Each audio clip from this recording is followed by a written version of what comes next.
DJ Genesis, Detroit. Truth in the algorithm. Welcome to the live stream. Yeah, live stream junkie with the mic turned on, breaking down the matrix while the lights stay on. Politics, religion, yeah, we question every claim, while the media playing narratives and shifting every frame. Ancestors speaking through the wisdom of Ifa, cosmic knowledge shining like a distant star. From Detroit to the world on a digital stage, dropping truth bombs every time I hit the page. Welcome to the channel where the truth get deployed. DJ Genesis live from Detroit. Breaking down the system, every lie gets destroyed. Tap in, subscribe, you rocking with the voice. Welcome to the channel. Where the truth get deployed. DJ Genesis live from Detroit. Breaking down the system, every lie gets destroyed. Tap in, subscribe, you rocking with the voice. Debates on fire, got the comments going crazy. Asking questions that the system can't face me. From ancient civilizations to the modern day lies, connecting dots that they hide from the public eye. Knowledge of self, yeah, the ancestors guide. When the full moon rising for the spiritual tide. It's the place where the truth gets exposed. Every live stream, another chapter unfolds. To the channel. Welcome to the channel where the truth get deployed. DJ Genesis live from Detroit. Breaking down the system, every lie gets destroyed. Tap in, subscribe, you rockin' with the voice. DJ Genesis Detroit. Truth seekers unite, unite, unite, unite.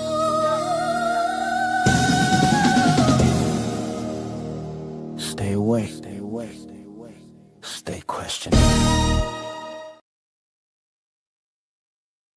Listen, guys, while all this nonsense is happening in Africa, I mean, in the Middle East, it's so much thing.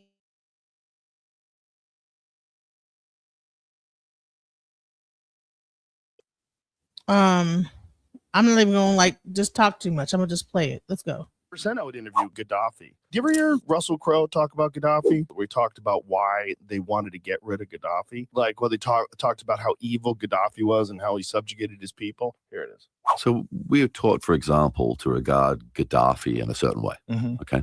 But if you look into what happened in his country while he was the leader, you look into the fact that every person is given a house at a certain age. You look at the fact that everybody's education and healthcare is free. You look at if somebody showed a particular talent for something that required further education overseas, all of the costs of that were paid for by the government. Now, these are all things put in place by the same country's leader that we're told is evil and corrupt.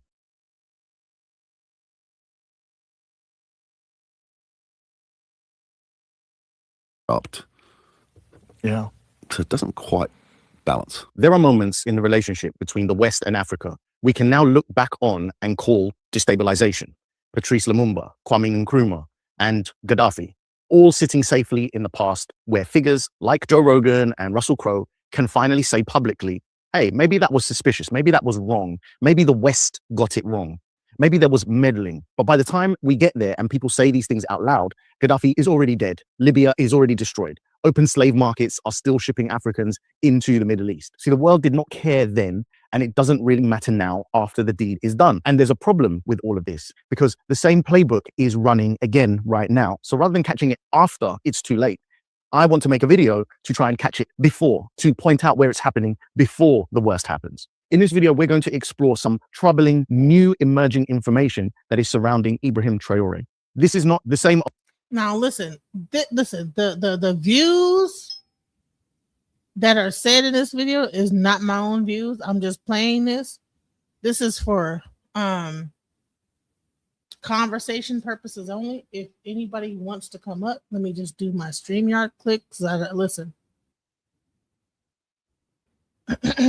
I want to hear what people are saying about what's going on in Africa during this whole situation, and I want to get some real feedback from people. So this is what he's gonna say.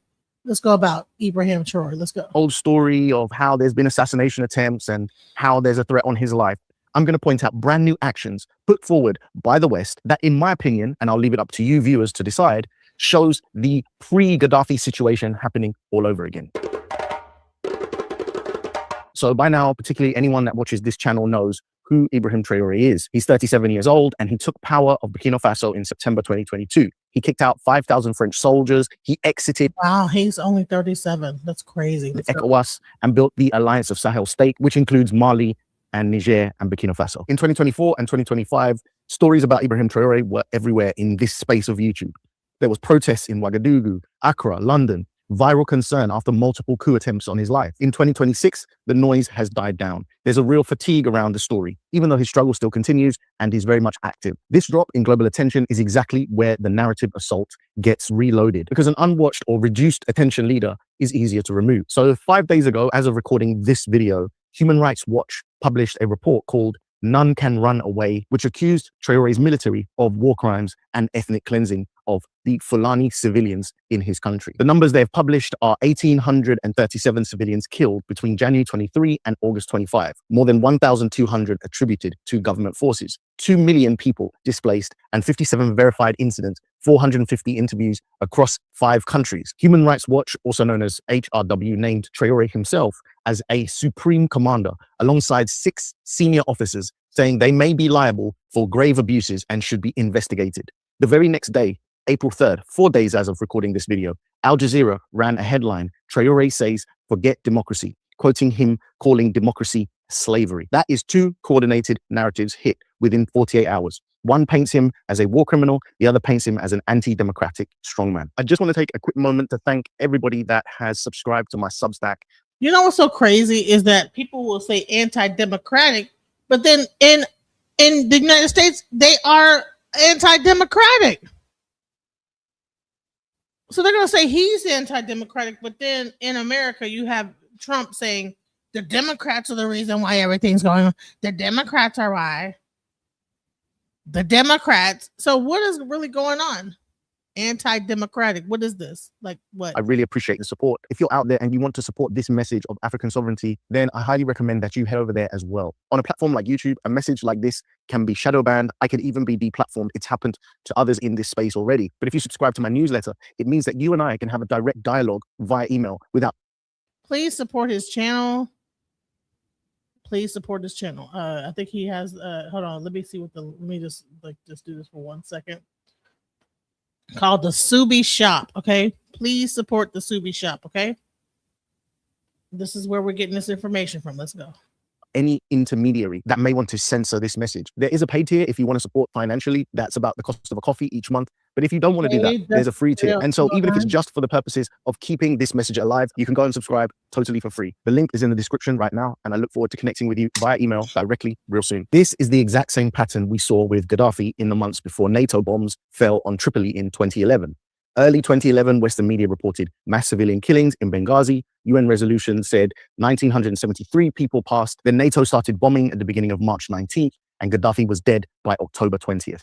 Under 9 months from headline to corpse. Before that intervention, Libya held the highest human rights development index in Africa, free healthcare, free education, $50,000 housing grants for newlyweds, 0 national debt, and a gold-backed. No, it's not AI slop. This is a real person.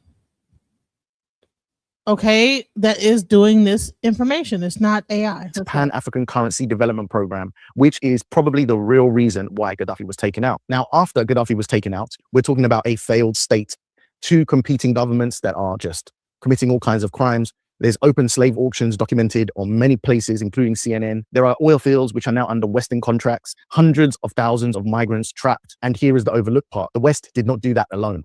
They bankrolled Islamist rebel groups, including the Libyan Islamic Fighting Group. And many of those fighters later rebranded as ISIS and Al-Qaeda, spreading across the entire Sahel region.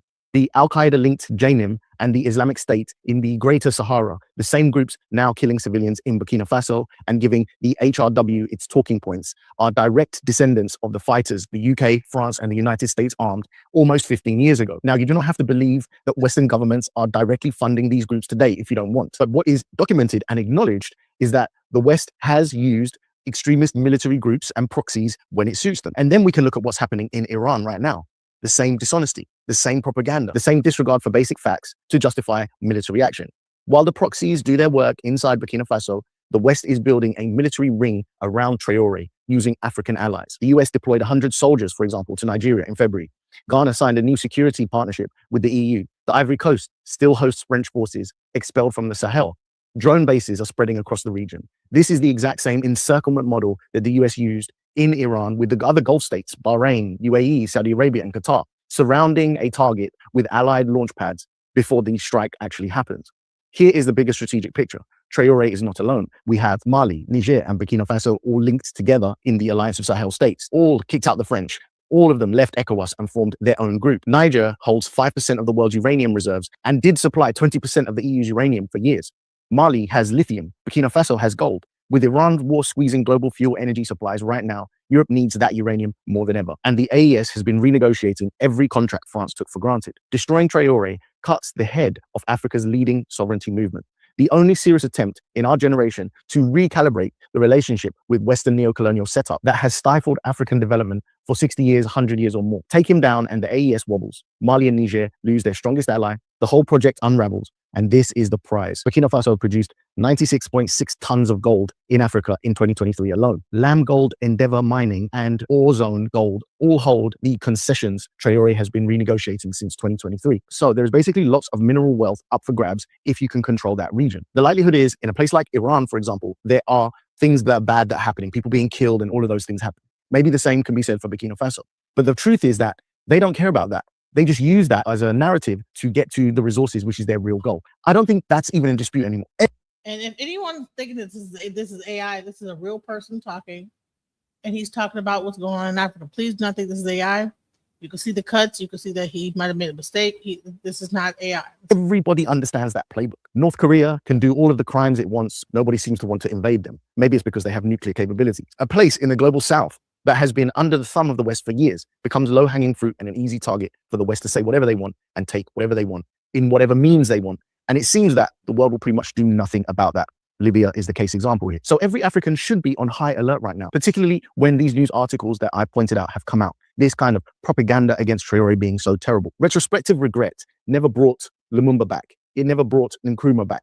It never brought Sankara back. It never brought Gaddafi back.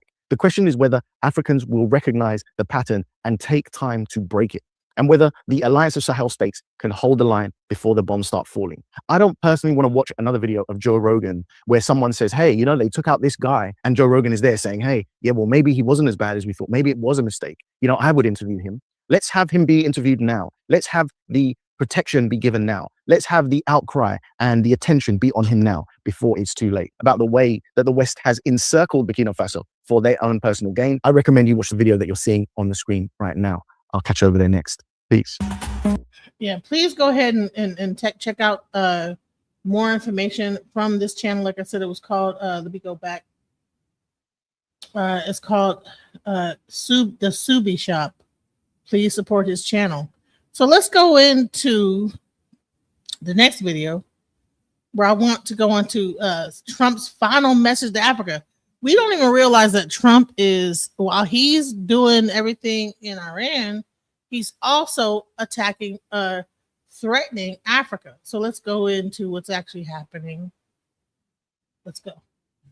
So the president of the United States of America, Trump, is beginning to speak very differently when it comes to the continent of Africa and how he feels and the potential that he sees when it comes to what's really going on over here. Now, this is completely different from what we've heard in the past. Maybe the reality is starting to set in for them and they're starting to see like, okay, we really need them. They really always knew that, but now things are really starting to turn and people are starting to see that Africa is not backing down. Africa is standing strong for what we have and what we believe in. But I'm going to let you guys hear what he had to say yourself. Listen to what he had to say real quick, and we'll be right back with a little bit of commentary, okay? Big advantage.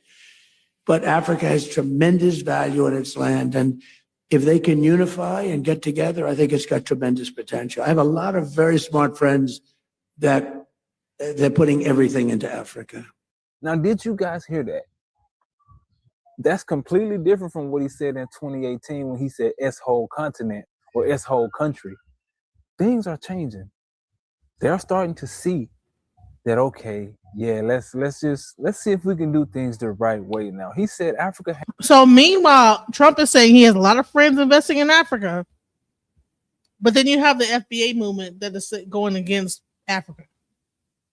So I want you guys to pay attention to this. While we're being pushed to say that we have no ties to Africa,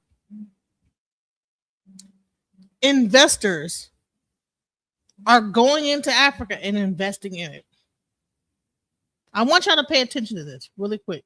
Has tremendous potential if the continent works together. That's the most important part that we need to listen to and really pay attention to. If we work together, we can reach the potential that we have in place. Now, I'm not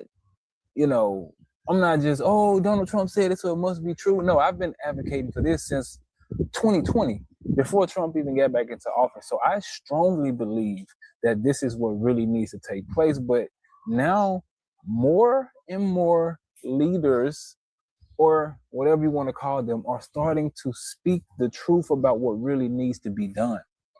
We no longer have time to fight each other about trivial things, fight each other about small stuff that do not matter. We have to come together because our continent has a lot of potential. Now, he was saying this at the Future Investment Initiative, an event that was highlighting all of the resources and economic opportunities that are over here on the continent of Africa. And he also pointed to growing investors' interest, saying some of his close friends, his smart friends, said, hey, Mr. Trump, it's time for you to start looking into Africa.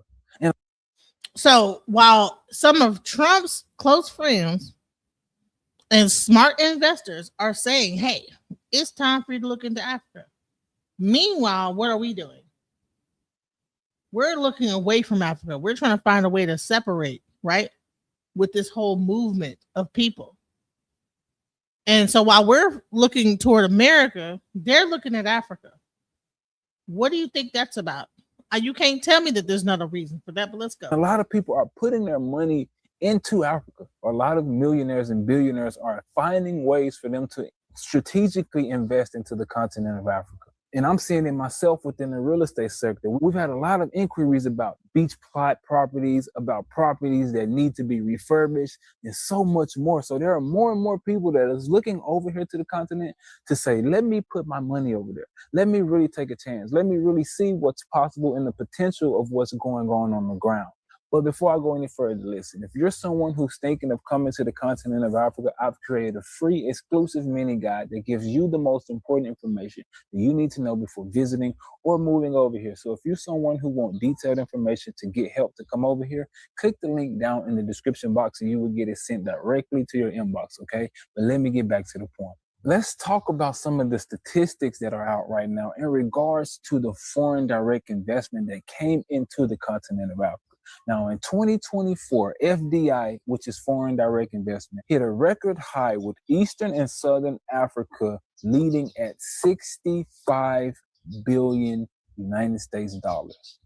Yes, $65 billion was invested into the continent of Africa in 2024. Now, the UAE is a top capital investor with $44 billion, while the U.S. leads in projects count, which is about 89 that's focused on tech and business services. Now, European nations hold the largest overall FDI stock, while the UAE is the top single country capital provider. And after the UAE, you got the UK, and then you have China. Now, a lot of these major investment hubs include Nigeria, Egypt, South Africa, Mozambique, Morocco, and primarily in renewable energy and construction. And we cannot forget about East Africa as one of the regions that's benefiting from the investments that's coming into the continent of Africa. Now, what President Trump said is true.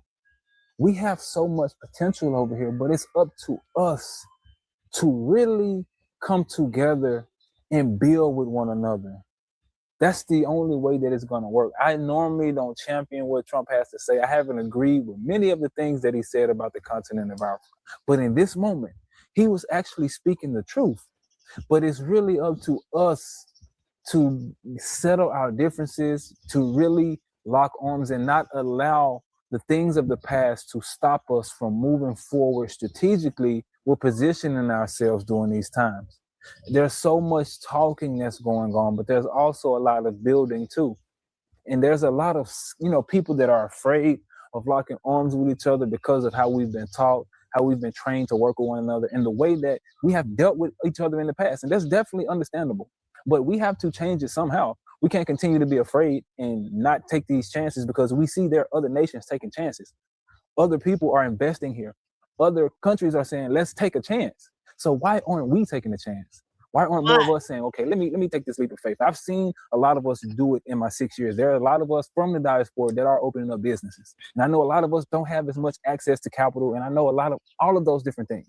But I do know the God that we serve. And I do know the gifts that we have within us. And I do know that if you partner with the right people, if you move in the right circles, if you develop yourself in the right way, then you will be able to be a part of this building that's happening. But it's solely up to you and us for us to really do the necessary work to make this happen. We can keep talking about it all day. We can sit on these platforms and discuss what can be done, see some of the growth potential, and continue to complain about all of the other nations taking advantage. But we still have a clear advantage when it comes to us getting back connected to our brothers and sisters over here. These are our brothers and sisters. That is our advantage. They still love us. They still want to get connected with us, and they prefer to build with us. But if all of the other nations are the only ones coming with the capital, they're the only ones willing to take the risk, they're the only ones betting on Africa, then what are they supposed to do? People are complaining about, oh, they're coming over and they're taking over Africa, but they're sitting in their country comfortable and not coming to take a risk for themselves.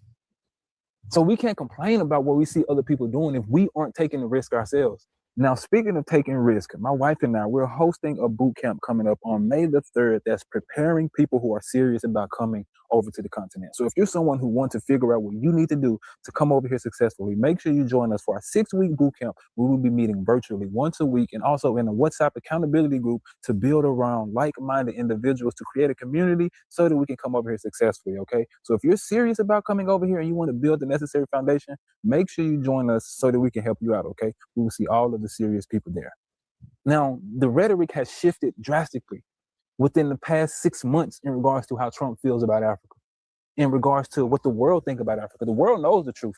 Everyone else knows the truth. We're the ones that's late to the party, but we're getting there. Like they say here in Tanzania, kidogo, kidogo, these mosquitoes are starting to pull up and, oh man, they get me good. I need to hurry up and wrap this up. But yeah, we're getting there, kidogo, kidogo, and we're working towards coming together. We're working towards thinking and building over here. There's a lot of us taking risk. I've seen a lot of us in many of the countries that's saying, you know what, whatever we're dealing with, we're still going to build. I've seen people building in Ghana. I've seen people building in South Africa. I've seen people building in Nigeria. I've seen people building in Burkina Faso, believe it or not, within the diaspora. And of course, foreigners as well. Kenya, Tanzania, we're everywhere. Egypt, we're everywhere trying to build and do something. So we just need more people to take the risk, more people to take advantage of the opportunities, because this is the new gold rush. We remember reading about the gold rush in San Francisco in the past, about how people ran over and positioned themselves over in San Francisco to be able to take advantage of the gold that they found. And now we have access to an entire continent that is technically ours. We just have to come here and boldly get into position and claim our right to what's ours. Now, sometimes you have to invest money. Yes, nothing will be handed to us. Nothing. Don't expect a handout. Think about building, think about working, thinking about connecting, think about bringing your tools, everything that you've built, everything that you've learned, everything that's within you, bring that here and add that to what's going on. Get connected with our brothers and sisters and develop something. It's easy as that in hindsight. You can do it like that, but it's work that needs to be done. Now, it's easy to do it, but there's still a process for it to get done, and make sure I'm clear. When I say easy, I mean you can do it. You can do it. It's hard, but it's doable. There's going to be some challenges. There's going to be some ups and downs and some things that you don't understand, but it's definitely doable. So let's take advantage now, guys. The tide is turning. You see Trump is speaking like this, and I don't think he's going to change back to the craziness, because they just lost the war. Things aren't looking too good. I think they've been knocked off their high horse. They're starting to see reality and see that, okay, I need to trade properly. We need to have some respect around the world. We need to apologize for what we've done. We need to start trying to move a little bit differently before we lose everything. Now, if you are someone who's watching this and you're thinking about coming to Africa, you've been thinking about this and trying to build over here, this should be more confirmation for you. Now, some people need to see people like that, say things like that in order for them to really believe in something. Unfortunately, that's just the world that we live in, because we've been watching them on TV for so long, and they feel like, okay, let's see what they have to say. If they don't agree with it, if no one from America says it's okay, then I'm not going to take a chance. But someone from America, the president of America right now, has said, hey, there's tremendous potential over on the continent of Africa. They just have to unify and stick together. He said it out of his own mouth. So now what are you going to do? Are you still going to believe the lies, believe the mess when they say there's nothing happening over here, there isn't much development? Are you going to believe those things? Or are you going to really look at where the money is going? Trump is a businessman. Trump has a lot of money. He has a lot of friends with money, and they're working on building some big things. So with that, listen to what's happening. The world is changing, people. The world is changing. Things are getting more and more clear in regards to the opportunity, in regards to what we have access to, in regards to how we can build, in regards to the way that we can do things. Things are changing. And the only way you're going to be able to build something for yourself during these times is if you take a risk. You're going to have to take a risk. No risk, no reward. If you continue to stay in that system, in that environment, continue to work your job and continue to barely get by, continue to trust in that way, you won't be able to take advantage of what's coming down the pipeline. There's real development. There's real opportunity that's over here on the continent of Africa, man. Guys, from the last 6 years where I've been over here in Tanzania, I've seen so much growth and development within these just 6 years. Buildings have shot up, apartments have shot up, price of land have shot up, price of properties have shot up, price for material have shot up because there's so much growth and development. When I came over here to the continent of Africa in 2020, Tanzania was still considered a third world country. Now I've watched it grow to an emerging economy. I'm in the middle of watching it grow to an emerging economy. I'm watching it happen. I'm seeing roads being put in place. I'm seeing bus lines being built. I'm seeing railroads being built. I'm watching all of this. I'm seeing pipelines being put in place. There's so much development happening on the continent. You just have to believe in yourself and position yourself in the right industry based off of your skill set, based off of the gifts that you have, so that you can be able to take advantage, okay? There's going to be some tough moments. It's going to be scary, but you still have to walk through it with your head up high and understanding the mission that you have put in place. Understand you have to go through the immigration process. Understand you have to go through the residency. Understand you have to go through the permit process. Understand all of that, because that is what's going to help you to get an understanding. And then you can turn around and help those if you want to, or keep pressing forward and build on top of what you've done. But don't just come over here off pure emotions, thinking that, oh, I'm home. Oh, let's do it. Oh, let's build. I'm black and I'm proud. Let's work. Let's work. No, brother, sister. No, man, put some skin in the game and really come over here and build and try to connect and bring your gift to the table, okay? So, yeah, Trump is changing the way he thinks, changing the way he's speaking about our continent, and it's time for that. It's long overdue. We've been speaking and preaching this since our forefathers from Nyerere, from Nkrumah, Sankara, all of them. We've been seeing it this entire time. And now the world is going to start having to put some respect on the continent because of forefathers like that didn't give up. They planted the seeds of us staying strong. They planted the seeds of us positioning ourselves so that we can be able to fully take advantage of what's on our continent, which is our sovereign right. That's the sovereign right of someone who has land, who it belongs to them. They should be able to do with it what they please. And we are getting closer to that. It's been a long fight of us fighting the colonial rules that's been put in place. But thankfully, we've had many leaders who haven't given up. They sacrificed their time, effort, and energy, their platforms to speak truth to power. So we just continue to bring the mantle forward. We got to continue to do our part. You watching content like this, you're someone who have to take the mantle to the next level. You have to do your part and continue to press this forward. This is just the first phase of the changing of the narrative in regards to our continent. We've been at the forefront of working something like this for a long time, not just myself and my family. Before us, there's been leaders who've come over here in the 1900s, 1940s, 50s, 60s, 70s. Each decade we're coming. We're just the ones with the social media now. We're just the ones that's doing this leg of it. But there's still work that needs to be done. So we need all hands on deck, those who are serious and focused and really believe in the continent. Take a chance on yourself. Take a chance on our motherland. Come over here, build, get connected. Let's work. Let's do what we have to do, all right? Don't be afraid of the times. I know it's crazy out there, but there's still opportunity if you just look between the lines, okay? Now, let me know down in the comment box what you think about what Trump had to say. Do you think it's real? Do you think it's fake? How do you feel? Do you feel bubbly about it, or do you not even care? Please let me know what you think down in the comment box. And if you haven't already, I don't know why, but do me a favor and hit the subscribe button so that you can help us reach the goals that we have in place, and you can help us get this message out to more people so that they can see what's really going on the continent of Africa and see some of the real estate opportunities that's here in Dar es Salaam, okay? And also, if you want one-on-one help with coming over here to the continent of Africa, I have time within my schedule every day that I set aside to help those who are interested with getting help with coming over here, all right? So if you want to get help, click the link down in the description box to book a time so that we can get on a call and I can help you out, okay? Now, if you made it to this point, thank you for your time. Thank you for your attention. And I hope this content was able to bring you some value and you really see what we can do and understand that we can build something for ourselves over here, all right? Trump is changing the narrative. I agree with him at some point now. You know, maybe hopefully he keeps saying wise things. Hopefully there's a war and slap some sense into him and he really understands the truth about the world now. But we're going to see. But yeah, thank you for your time. Thank you for your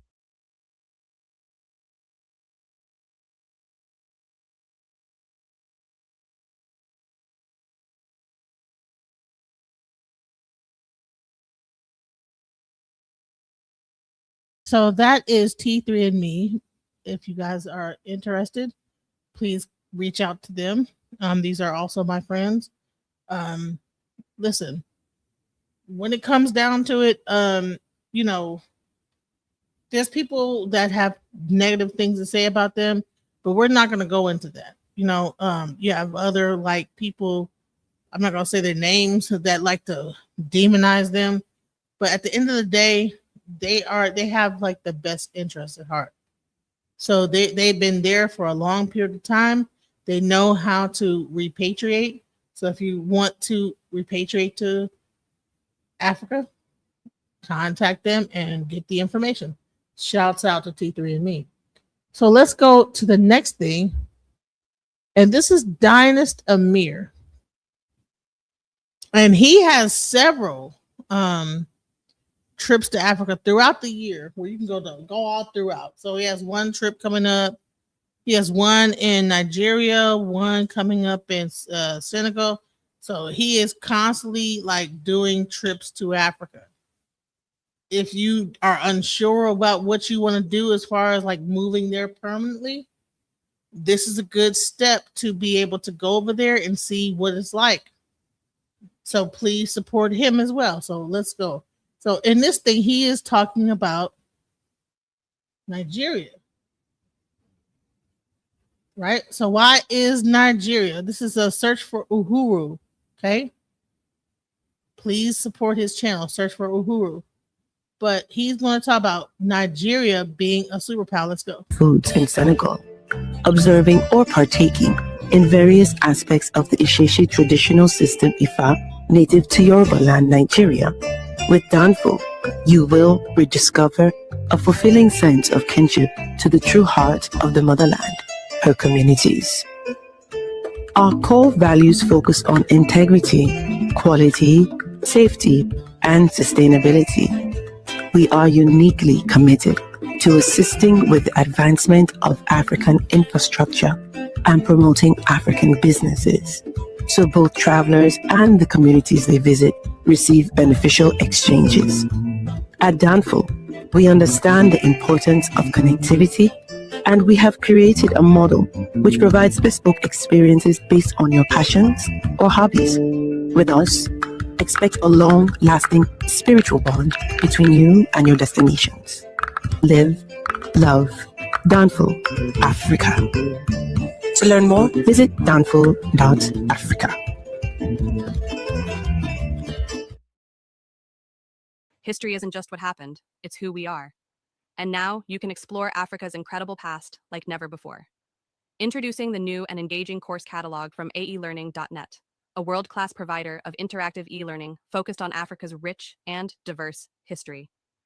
From the rise of ancient Nubia and the power of the Mali Empire, to the architectural wonders of Egypt and the development of astrological knowledge by the Dogon people, each self-paced course brings history to life through stunning visuals, immersive video lessons, and interactive assessments. What do you mean that someone is trying to get us to go back?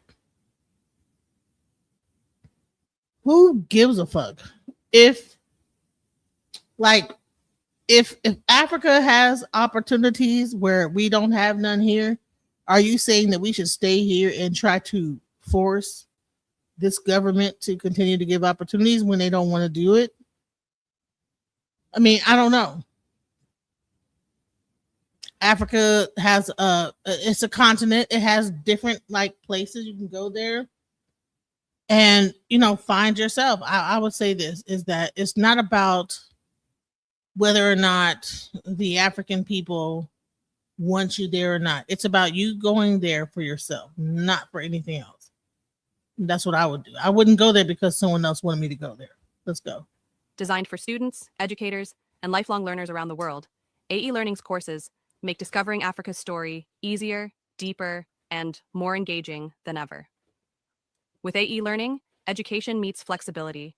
Whether you're a student, teacher, or lifelong learner, our platform gives you access to credible knowledge, rich multimedia lessons, and tools that make learning African history engaging and unforgettable. Join thousands of learners already rediscovering Africa's past and shaping its future. Visit www.aelearning.net today. Start your journey through Africa's past today, because the story of Africa is the story of us all. AE Learning, inspiration through high-quality education. Peace, family. We are live again. Dynasty Mirror Search for Hulu. Thank you all. Thank you so much for joining. Hit that like button. And please hit that like button. Also, make sure you share and make sure you subscribe. Yeah. I got a couple of announcements. We are rolling to, where are we going? We're going to Senegal in a month. Today is April 9th already. Wow. So yeah, we are rolling to Senegal in a month. If you're interested in joining us, please visit Danfo, that's DANFO.Africa. Again, please visit Danfo, that's DANFO.Africa to learn more. We would love to host you and show you some teranga in Senegal and eat some good Senegalese food, the best jollof rice in the world. We're going to have it. So if you'd like to join us, please visit Danfo.Africa. Also, we are rolling to Nigeria in August for the Oshun Festival, Zanzibar in September for Safari Blue. Oh, thank you. Here we go. Gustavo, thank you for $2.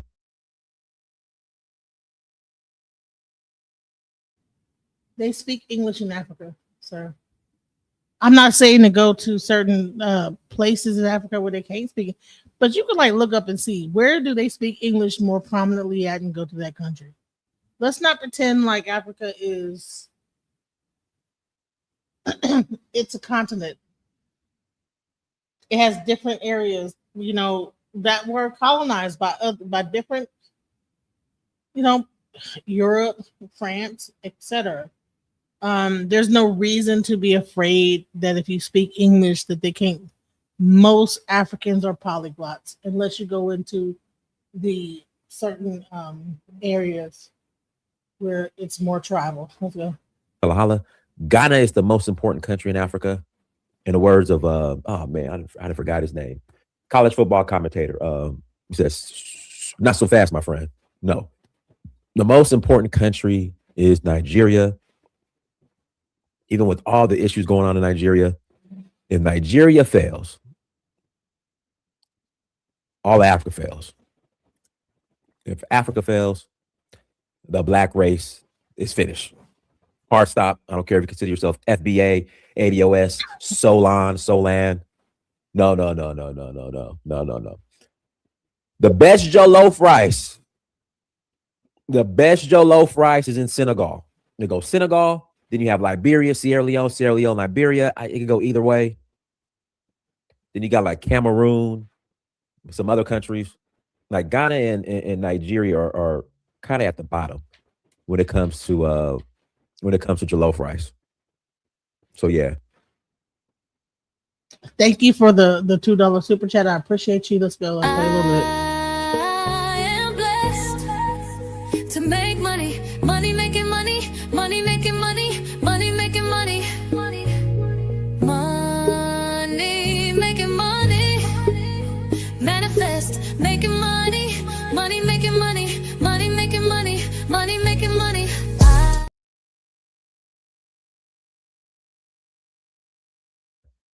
Definitely not. No, not the best. Jollof rice. And yes, Nigeria is the most important country. Now, when it comes to jollof rice between Nigeria and Ghana, it could go either way. Again, it could go either way when it comes to jollof rice. And yeah, exactly. Put way too many tomatoes and, way too much spicy tomato paste or whatever in Ghana and Nigeria. Just way too many tomatoes in the sauce. Nigeria has already failed. No, it hasn't. I'm going to say this. The Southwest and the South, but really the Southwest is saving Nigeria. That's what's saving Nigeria right now. The Southwest. Oh, man. Bethune-Cookman's baseball team just beat LSU. LSU's baseball team is one of the best historically in college. So, yeah, that's interesting. So yeah, but yeah, so hit that like button, visit donfo.africa. Shout out, let me give a special shout out to Gustaffer. Gustaffer, he's been supporting a lot. Gustaffer, we appreciate you. Even though you're delusional, with Ghana has the best jollof rice. You're a little delusional, but that's okay. That's okay. We all have delusions of grandeur at times. Again, at times we all have delusion of grandeur. And guess what? Go Dogs, y'all. Go Georgia Bulldogs. We're going to win a national championship this year. We are going to win the national championship this year in college football. Watch what we do. It's going to happen. We win a national championship this year in college football. So yeah, let's jump into today's topic. There's a lot going on in the Middle East, and especially when it comes to oil. And guess what? That is prime. Oh, oops, hold up. Okay, here we go. Okay, never mind. That is prime opportunity for Nigeria to exploit this, for Dangote to fill in the gaps and exploit what's going on right now in the Middle East when it comes to oil and gas. Let's watch this piece, this news segment.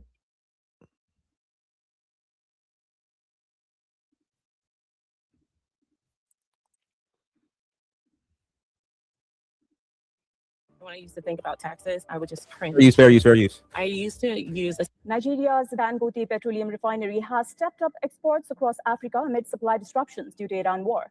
Data from tanker tracking firm Kepler shows Nigeria's exports of clean petroleum products, including petrol, diesel, kerosene, and jet fuel, have risen to about 214,000 barrels per day in March so far, where shipments to other African countries have climbed to about 90,000 barrels per day. This is a significant uptick from previous levels. The sales mark Dangote's first exports of petrol since the plant reached full capacity in February.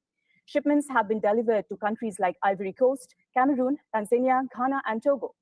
The escalating West Asia conflict has pushed up global crude prices, raising refining costs worldwide. Meanwhile, shipping disruptions and tied to Europe Gulf supplies cut cheap fuel flows into West Africa, opening doors for short-distance suppliers. For more on this, our correspondent Louisa Olani has sent us this report from Lagos. Take a look.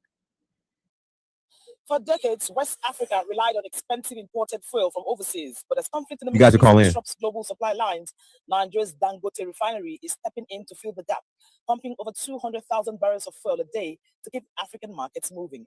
Now, but this energy shift goes beyond the continent.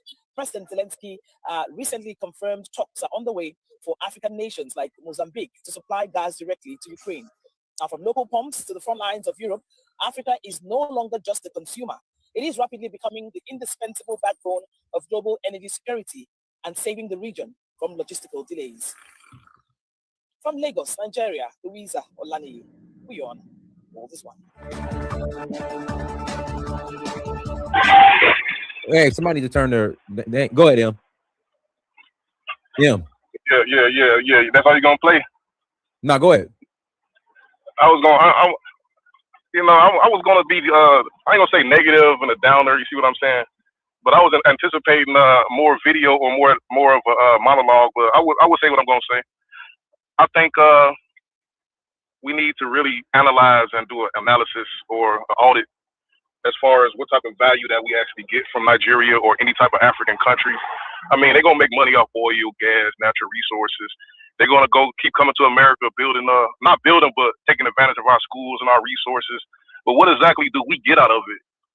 What have we really gained from Africa in the last 150 years since we've been emancipated? I mean, we have Liberia, that was an epic failure, and now I remember in the early 2000s we used to see Liberians as our own people, but now Liberia is acting like they're a whole separate African country.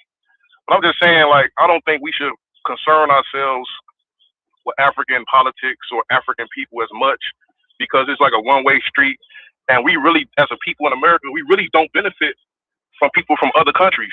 They benefit, of course, they upgrade and make us immense wealth, but I don't see ourselves really gaining anything from Africa. They don't share the resources. They don't offer us any type of autonomy. I mean, they talk about the land that Ghana's given, but You know, they build houses. But I done seen what Ghana done tore down some people's houses out of, I guess, jealousy. But I don't see a real relationship of equality with Africa other than exploitation of us, of our resources, our intellectual capacity, the status that we have built in America that they just benefit from just for having black skin or having a similar genetic predisposition. They just automatically gets the resources and the wealth that's offered to us that we actually had to go through centuries of suffering and struggling, partially due to their own actions of course, participating in the slave trade. But the results of that, they could just come in and just benefit without having to suffer anything.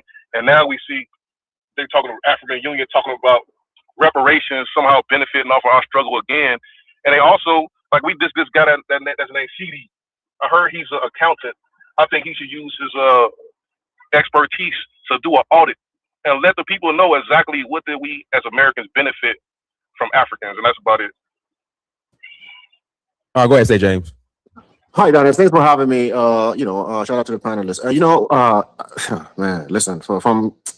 I did not want it to start after this guy, man. I don't even know what he's talking about. I don't know if he's really addressing the topic or he's just talking out of his whatever, man. You know, those are the kind of problems that we have in the diaspora. When we have topics like that and we want to address Africa, we get these lunatics come on here telling us that Africa benefit from their resources.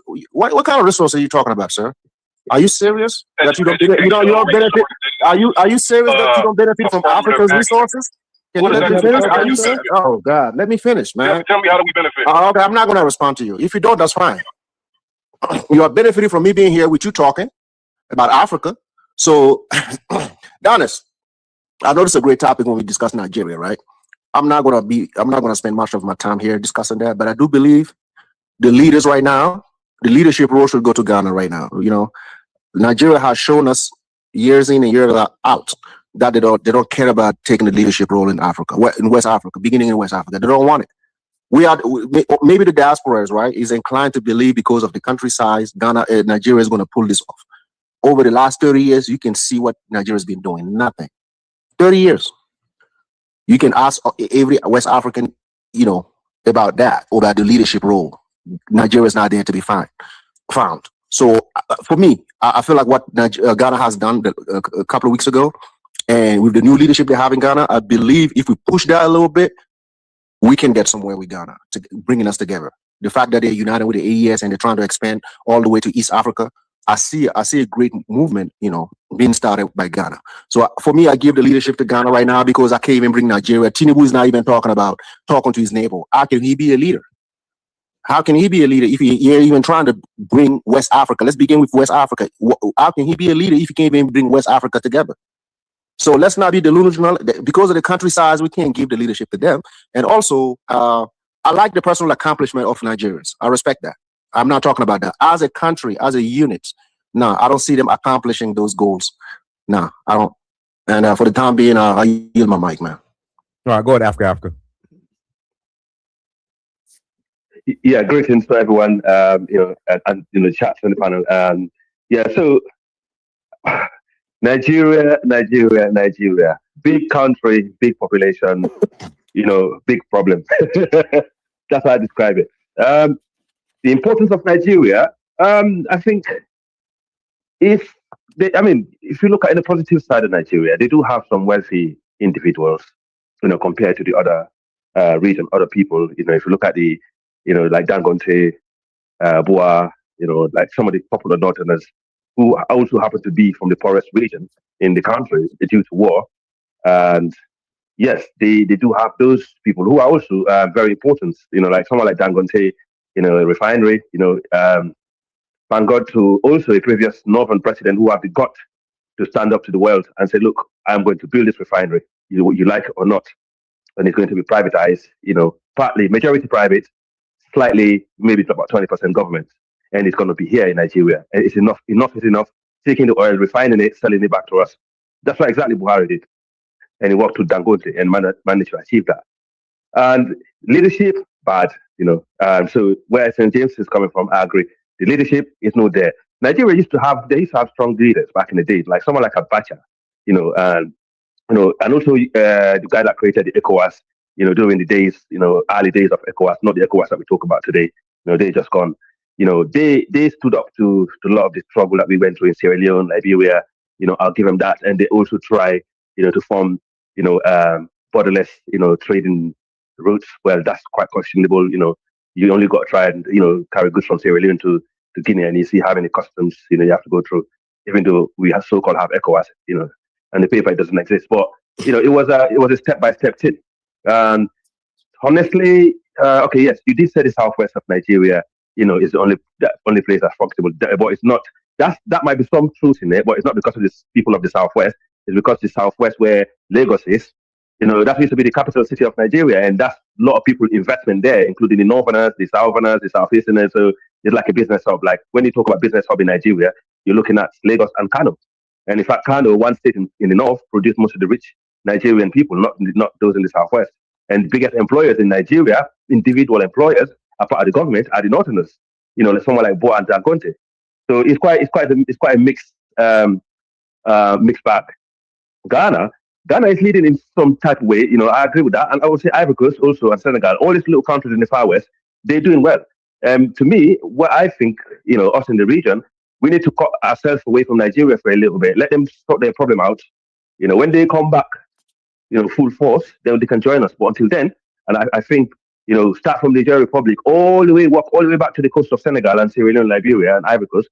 We should form a new unit and let Nigeria solve their problem. Until they can solve their problem, we should pass. Because what I know is that a lot of cultural difference between Nigeria and Nigerian people and the people of the far west. And if you look at what's happening, around the world and even in Africa, the reputation of Nigeria and their behavior and how they are as people, especially those in the south.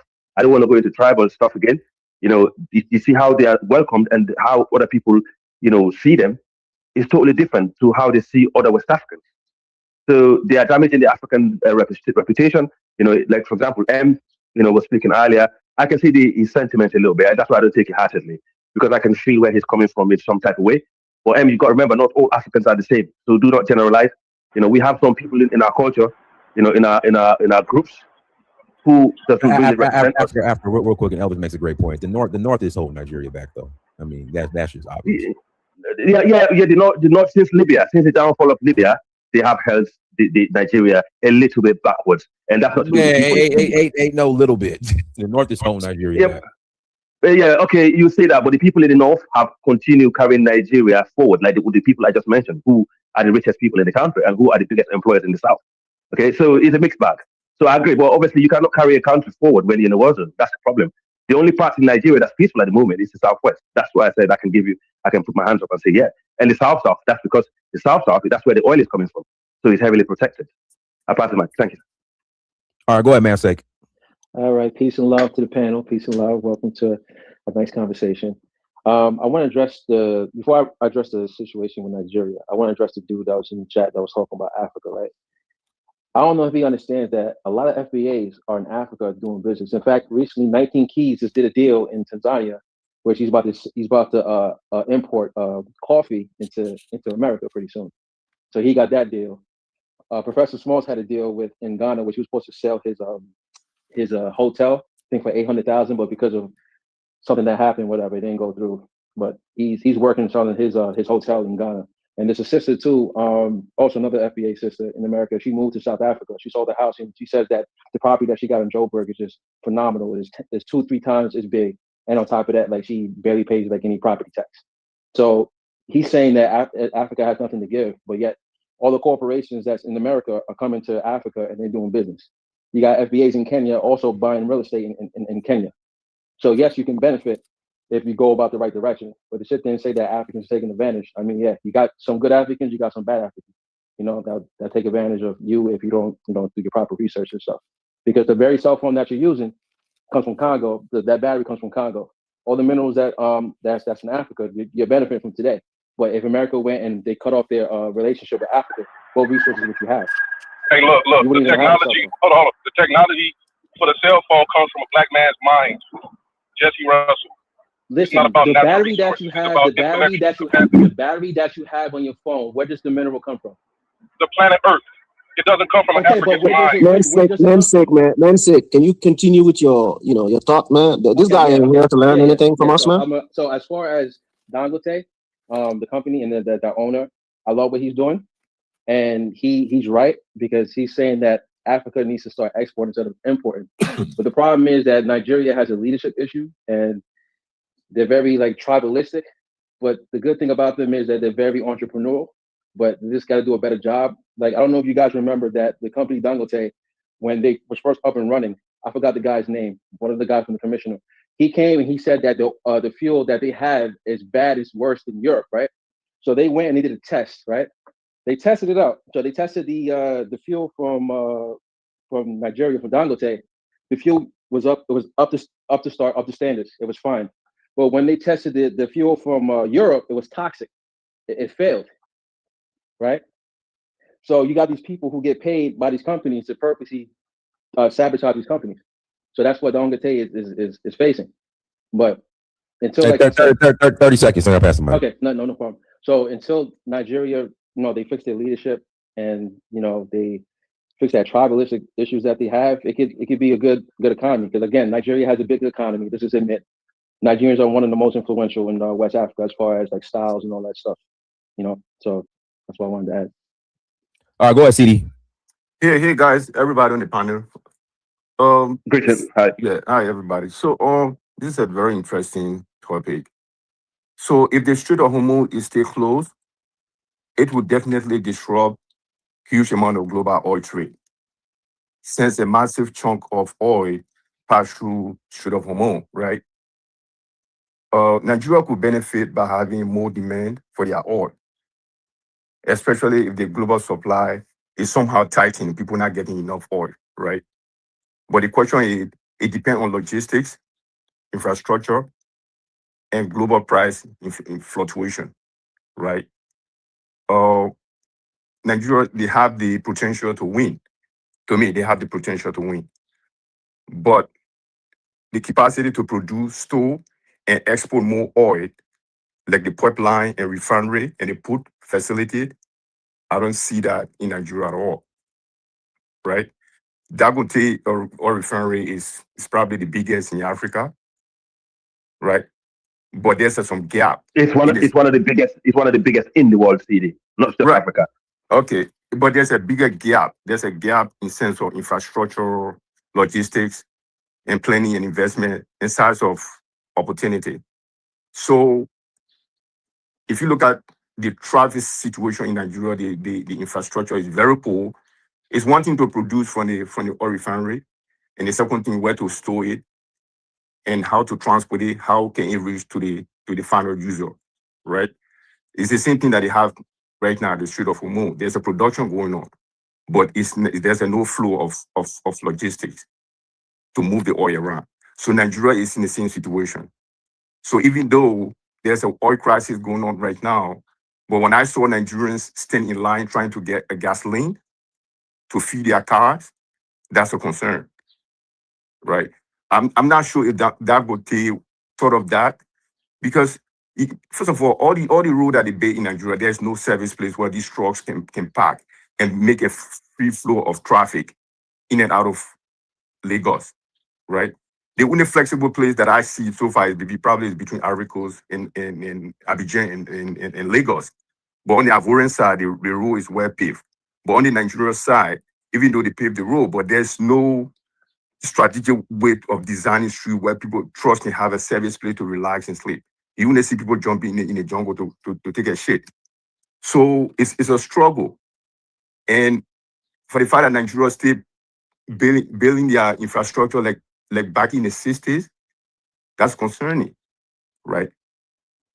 I mean, if they are not looking at the other African country that have big infrastructure in the sense that we have a service place where truck drivers can relax and sleep without disrupting the main flow of traffic, then Nigeria is still backward.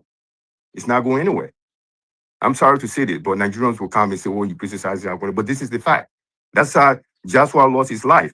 If they have service place where the trucks, if they break down, if there's a service place, they will not destroy. They will not be parking in the main street for someone to come and kill himself under the truck, but the road is not properly built. And you wonder how, first of all, if you travel in Nigeria, you see people parking car and take a shit in the bush or even pee. Ladies go right in the middle of the jungle to take a shit. So what Nigeria is depending on, I'm not sure. So the infrastructure is not there, the logistics is not there. But yeah, they have a refinery. But how to move those flow of oil to reach to the last user, to reach to the last destination? I don't see that, right? And then the previous speaker that spoke about Africa, they are not benefiting from Africa. I mean, it's a shame for someone like you to even make that comment. I've seen Daniel's group at JFK. Majority of the people that is on his team are all ladies. Black American ladies are making it in Africa, in Kenya, in other part of Africa. So maybe you making that comment, you haven't even been to Africa. Have you ever asked Daniel, can I be on your team to go to Africa? Nah, but you always complain. You can't get anything free in Africa. We don't get people everything in Africa, you pay for it. There's nothing free over there. So if you see Daniel's team, maybe 50 or 60% are all ladies. If ladies can't do it, why you can't do it? Take a trip. Take a trip. So nobody, even if they give you land in Africa, can you build it? Because you can't take a room over there to build. So you pay for everything. Can I ask you a question? Yep. Now, I listened to one of the shows. I was just listening. You said you joined an organization called the National Association of Black Accountants, right? Yes, NABA. Yeah, that's a Black American organization. And Right. you said this was in 2005. 2008. And you're from Liberia. Right. So they saw you as one of us, because that's how we saw Liberians in 2008. Now, did you not? No, they did not say Black American. They said Black. We always see Liberians Black as accounting. We always seen Liberians as Black Americans until recently. But I was saying, did you not benefit? Did you not benefit from coming to America and a Black organization? What I'm saying, I ain't saying basically that we're not going to invest in Africa. What the topic of the discussion is, Nigeria can possibly take advantage of the situation. But how much of that oil revenue, gas revenue, is going to come to us? All right, let me answer your question. Let me answer your question about NABA. NABA, every school that you go to, they have a group for lawyers, they have a group for accounting, they have a group for finance guy, right? This is an organization that, you go to Career Center, you be member of it. They are Chinese, Japanese, even though they say national accounting or Black accounting, but they have all race of everybody who is a minority, right? They look at your resume, they look at who has a decent GPA. So I got into PricewaterhouseCoopers. They call it PwC is the biggest accounting firm in the world. Look, you don't have to explain it. That's a waste of time. All right, so let me tell you, they hire you based on merit. It's based on merit. And I work my ass up and sponsor myself through school. But let me ask you, I get it free. If you weren't in America, would you have an opportunity if you wasn't in America? If I was not in America, I won't have it. There are people who you have the opportunity, from, they did not make use of it. The point I'm making is you personally benefited from something that a Black American started in America. Yeah, so of what course, are we really benefiting from in Africa? That's what is true. being set up for us over there? Nothing. I'm not saying that I would benefit anything from he has Black to go Americans. first. You see the first step you did, CD? You came to America, right? And you went to school, you passed your behind, and they got you there by merit. If this guy want to go to Africa and do about the same thing, you can go. No, God, listen. This is ridiculous. Hey, guys, I gotta pass some. CD, I gotta pass my turn. No, I'm finished yet. So okay, you got 20 seconds. So I gotta pass. Okay, I benefited from African American. I'm not lying to you. I benefited from it, but at the same time, again, everything that I did was based on merit, right? So I have to work my ass up and get where I am right now, right?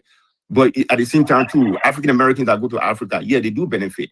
But you haven't even been there. Have you asked Daniel, can I be on your team to go to Africa? No. What if I can't afford it? And complain. Have you been there? What if I can't afford the ticket? Like it's thousands of dollars. Okay, but then, if you can't even afford ticket, how can someone give you a link? Hey, I gotta pass the mic. Go ahead, Tark. About payment plans you can get. Yeah, go ahead, Tark. It's my turn. Yes. Well, what was the topic, Diamond? Because people are off the subject. What was the topic? How could Nigeria benefit? Nigeria, the giant of Africa. That's not what he said. That wasn't the topic. What was the topic, Diamond? He said Nigeria is the most important country right now. Why is Nigeria the most important country right now? Yeah. That's the topic, right? Yeah. So we're focusing. We're not focusing on if they have the best leadership or not, or anything like that. We're focusing on how could they benefit from it. Right, and Emmy's on. Man got PTSD or something, so I'm not even going to even discuss that. But as far as Nigeria benefit, they're benefiting tremendously, and they could benefit tremendously even more. CD, I understand what you said about the logistics, right? As far as roads and stuff like that, but if you go online right now, you'll see that they're trying to take care of that problem right now with the roads and access roads that they're building, right? And they're aware of the trucks parking up on the side of some of the trucks parking up on the side of the road. They're aware of that, and they're trying to change that situation right now. So it is coming. They're building a new road from, I think, Sokoto all the way to Badagry, right? That's besides the highway that they're building, right? They're going to build a new port in Badagry to relieve the port in I forgot where it's at in Lagos, right? They're building right now we speak a new port in Ogun State right next door to relieve traffic. Ebony States, Akwa Ibom, I don't know if I'm saying it right. Akwa Ibom States, they finally have the approval after many years to build a new port, right? Again to relieve on the traffic, right? So the infrastructure are being built. As far as them go to getting out the oil, yeah, there's still a lot of bad local roads. We know that, but he have over 1,000 trucks getting the oil out to the local vendors, right? And you have to understand, there's a lot of people fighting Dangote within Nigeria as far as getting the oil out. They still want to import, right? And Dangote told them from 2 years ago, right? They can fill the needs, right? But they have other players in the country say, no, we still want to import, right? He's getting ready to he's building now the capacity to refine. I think it's almost like 1 million barrels a day. Do you know where they're going to put them? That's going to put them right up there with India, right? Well, India has the biggest refinery. As far as getting the fuel out to different countries, they have no problem with that. They have either they don't necessarily have the ships, right? But other people have the ship to come get the oil and bring it up. They just delivered to England airplane fuel, the best airplane fuel, by the way, right? So South Africa is buying from them, Ghana, and different countries in West Africa, and people are calling on the phone, calling like crazy. Germany, all of them, right? Asking, trying to set up a situation that they could refuse. They could take to get oil from them, right? So there's a lot of people right now on the Dangote it's like filled with orders, and don't forget they do have other smaller refineries that's online right now, right? 100,000 barrels there, 250,000 barrels there. They do have other refineries, and they're building another refinery. I think it's about the size of Dangote in Akwa Ibom State. You guys have to read and watch YouTube and watch the actual builds, the building of these different infrastructure around the place. And instead of just passing judgment, go online and look for yourself, right? And then to travel there, especially that by there, and Nigerians themselves. Even Nigerians themselves, they don't know what the hell is going on in their own damn country. Drive around the place, investigate, and see what's being built, right? And just don't come shoot out your mouth like that. We know that it has problems. We don't have to keep going over the same thing over and over and over again. You see what I'm saying? But you guys are looking at actual solutions that people are trying to solve. Go there and look. That's why all these investors, all kind of people are in Nigeria right now, right? Looking how they could get a piece of the pie. These only black people talking bullshit. You see what I'm saying? And you gotta stop that shit. What M is talking about, how Americans are not benefiting. That don't make no damn sense. You see what I'm saying? That don't make any sense. Americans have been benefiting from Nigeria. Talk 30 seconds. All right, they've been benefiting from Nigeria and all of Africa for more than 100 years. What are you talking about? Where do you think most of the minerals come from? Right? They're benefiting from it. And as far as you want to include African Americans have businesses in Africa all over the place. Some of them is multi-million business. You guys have to do your research. Let me read these super chats and I'm gonna pass to Elvis. Ghana does more with little, while Nigeria does little with much. The giant of Africa is underachieving, unfortunately, to whom much is given, much is expected. We've stopped for thank you $2 holla. Let's sponsor him to go to Africa Dynasty. Okay. Go ahead, Elvis. All right. Thank you, Dinus, and hello to the panel in the chat. Look, I think Nigeria is the most important country in Africa. Africa, especially quote unquote sub-Saharan Africa. And I say that because the potential is so, great. And I think there's two main things that's hampering, Nigeria from reaching its full potential. Number one is the epicenter for corruption in Africa. Corruption is the biggest, and probably close second is the North. The North has been hampering Nigeria because you have a group of people who think that they have a birthright to rule Nigeria. And as such, they won't let the smarter people from the Southwest in particular, who have the mind, and the vision to carry that country forward. They're trying to stifle them. They're trying to dominate them. And as such, you have a country that's divided. So certain people from a certain part of the country have a propensity to want to sabotage anything that somebody from the South, especially Southwest or Southeast, anything they do to try to show that they are better leaders and they're forward thinkers. And that's one of the issues you have with yes, he wasn't my first choice, to lead Nigeria, but certainly he has a lot of smart people around him. But you see people from a specific part of the country, the northern part, that's trying to sabotage him. And I think if the Igbos and the Yorubas and the people from the South, if they get together and have their own country, they will be very successful.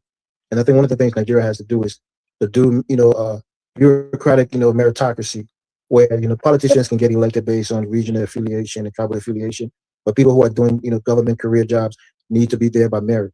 And that way you have the best people working in government, making sure things are running smoothly, and you got your best minds and your best brains formulating policies and running the country. And I think doing that, Nigeria will probably be further than where it is now. In Ghana, like somebody said, I agree with that sentiment. Ghana is doing more with less, and that's because of their long history of stability, the priority in education. So we're proud of Ghana, but I think Nigeria, if they're ready to get it together, that would be a catalyst for a lot of good things happening in our region.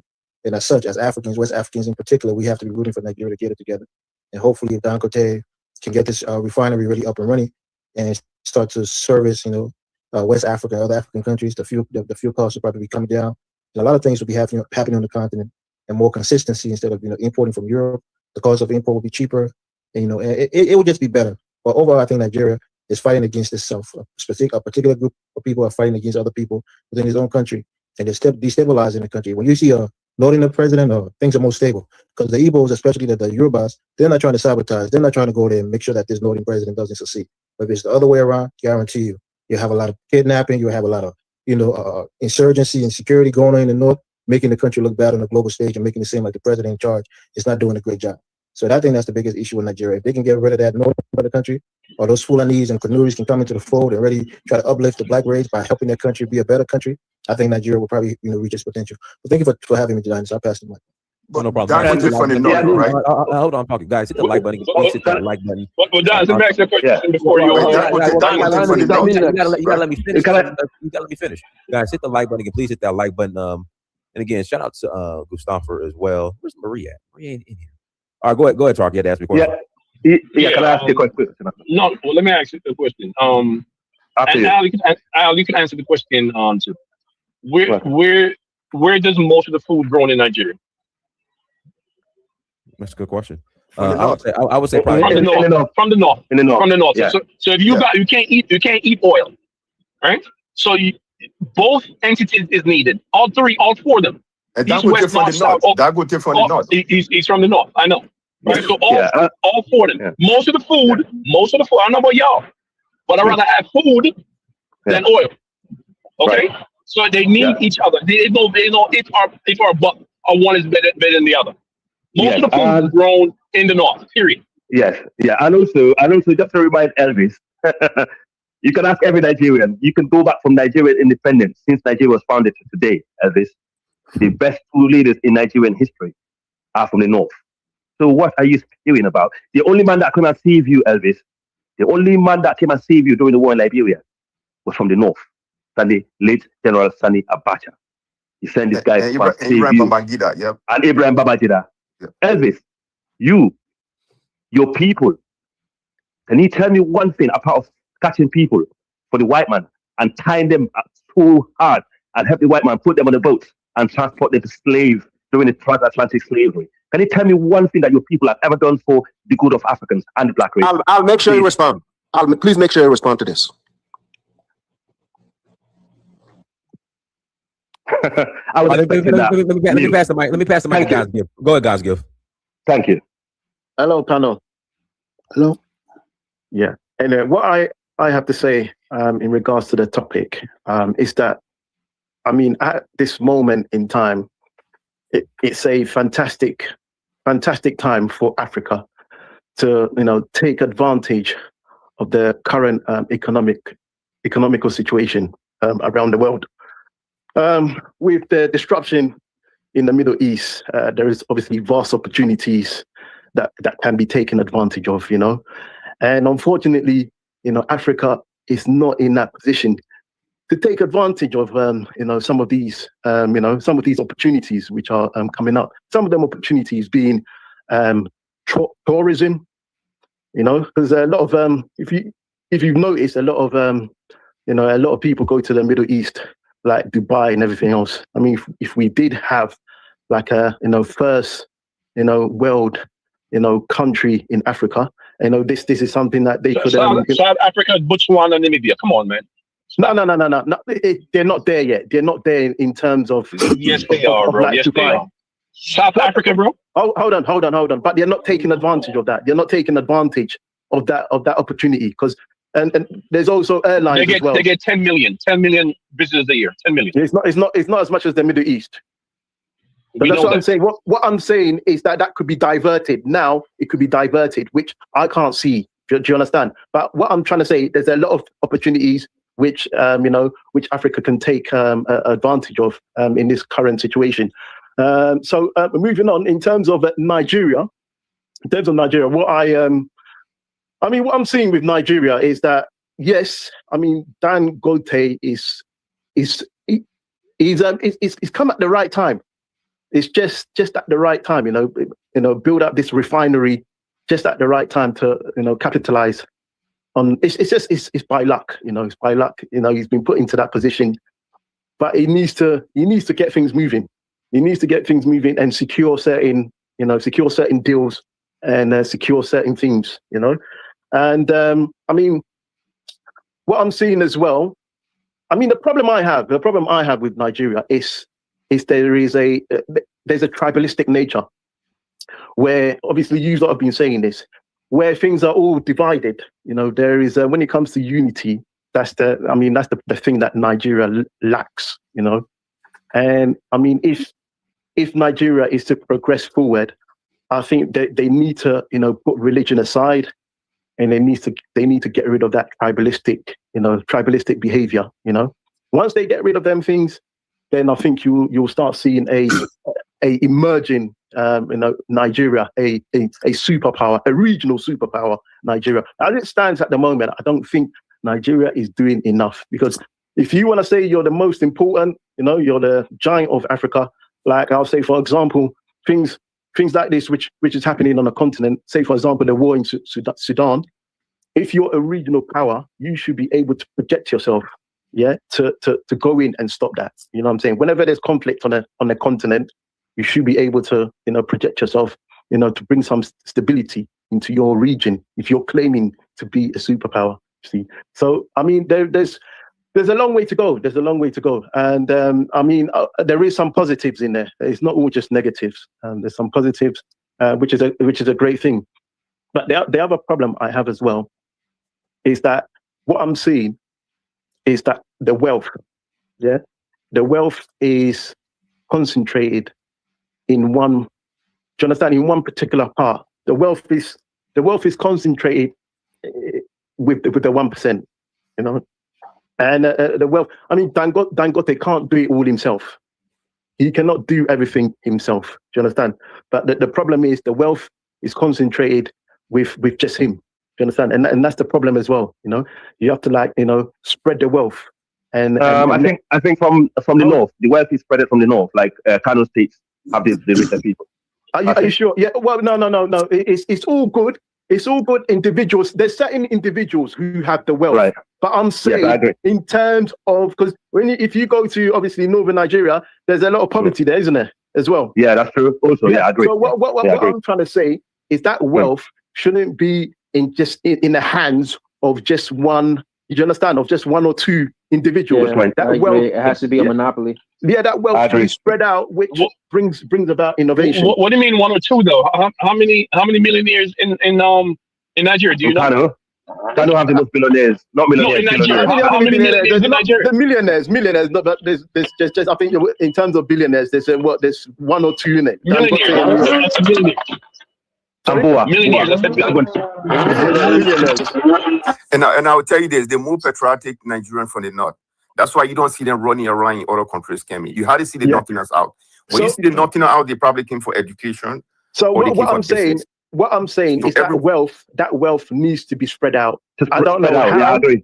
but it needs to be spread out into certain things, which brings about innovation, which uplifts the people. Do you understand? Yeah, uplifts and improves the people's lives, and for that in itself will obviously rise up the country and the economy as well when others as well are participating. But at the moment, all I see is just an individual man who's out to do things for his own selfish gains and his own. Do you understand? Which man are you talking about? Which man are you talking about? I'm talking about Dangote. Which man are you talking about? Which man? So you think Dangote is the only rich person? Yeah, he's the richest person. He's the richest. But what I'm saying, I didn't ask you that. I said, do you think he's the only one? I said, do you think he's the only one? But hold on. So what are you talking about, bro? Hold on. He's the richest in the world. The richest black man in the world. Who cares? Listen to this. Hold on. I mean, do we gotta yell? God, we gotta yell. Listen to this. We gotta yell with dumb people, Dynasty. We gotta yell with dumb people. This ain't dumb. This is common sense. If you're Bro, they have plenty wealthy people and middle class people in Nigeria. What are you talking about? What are you talking about? One person? No. But listen to what I'm saying. What I'm saying is the wealth is not spreading out. It's not. You want some of this wealth? You want some of Dangote? You can't have people having like billions and billions when people can't even on £1 a day. But he's employing a lot of people. It doesn't make sense. Yeah. Do you live in the United States? Do you live in the United States? 1 second. No, please, I gotta pass. It's not enough. The money he's got. Man, get off the chat, man. Shut up, bro. Shut up. Crap, man. You know, man. Shut up. Hold on. Stop. Fucking ass. Bro, listen. Bro, get off the channel, bro. You're an idiot. Man. Get off the channel. You don't do no research. You don't do no research. No, that's not about. Hey, we're not doing this, guys. The yelling, the screaming, do some research, though, bro. God damn. Yeah, the name calling, the screaming. It's not about me. It's just a reality. It's but Dangote is reality, bro. I live in America for 50 years. I live in America for 50 years. I live in America for 50 years. You want to see some of these areas in America? You want to see some of these areas in America? What are you talking about? The wealth is not distributed here. The wealth is not distributed here in America, bro. It's not distributed well. It's not distributed. It's selfishness. For someone to have 25 billion, it's not distributed here in America. In America, where they went to West Virginia, Kentucky, Mississippi. What are you talking about? Let me tell you something. Dangote, yeah, he only does things, yeah, when he sees, oh right, there's gonna be like I'm gonna get maximum profit or maximum money. Do you understand? I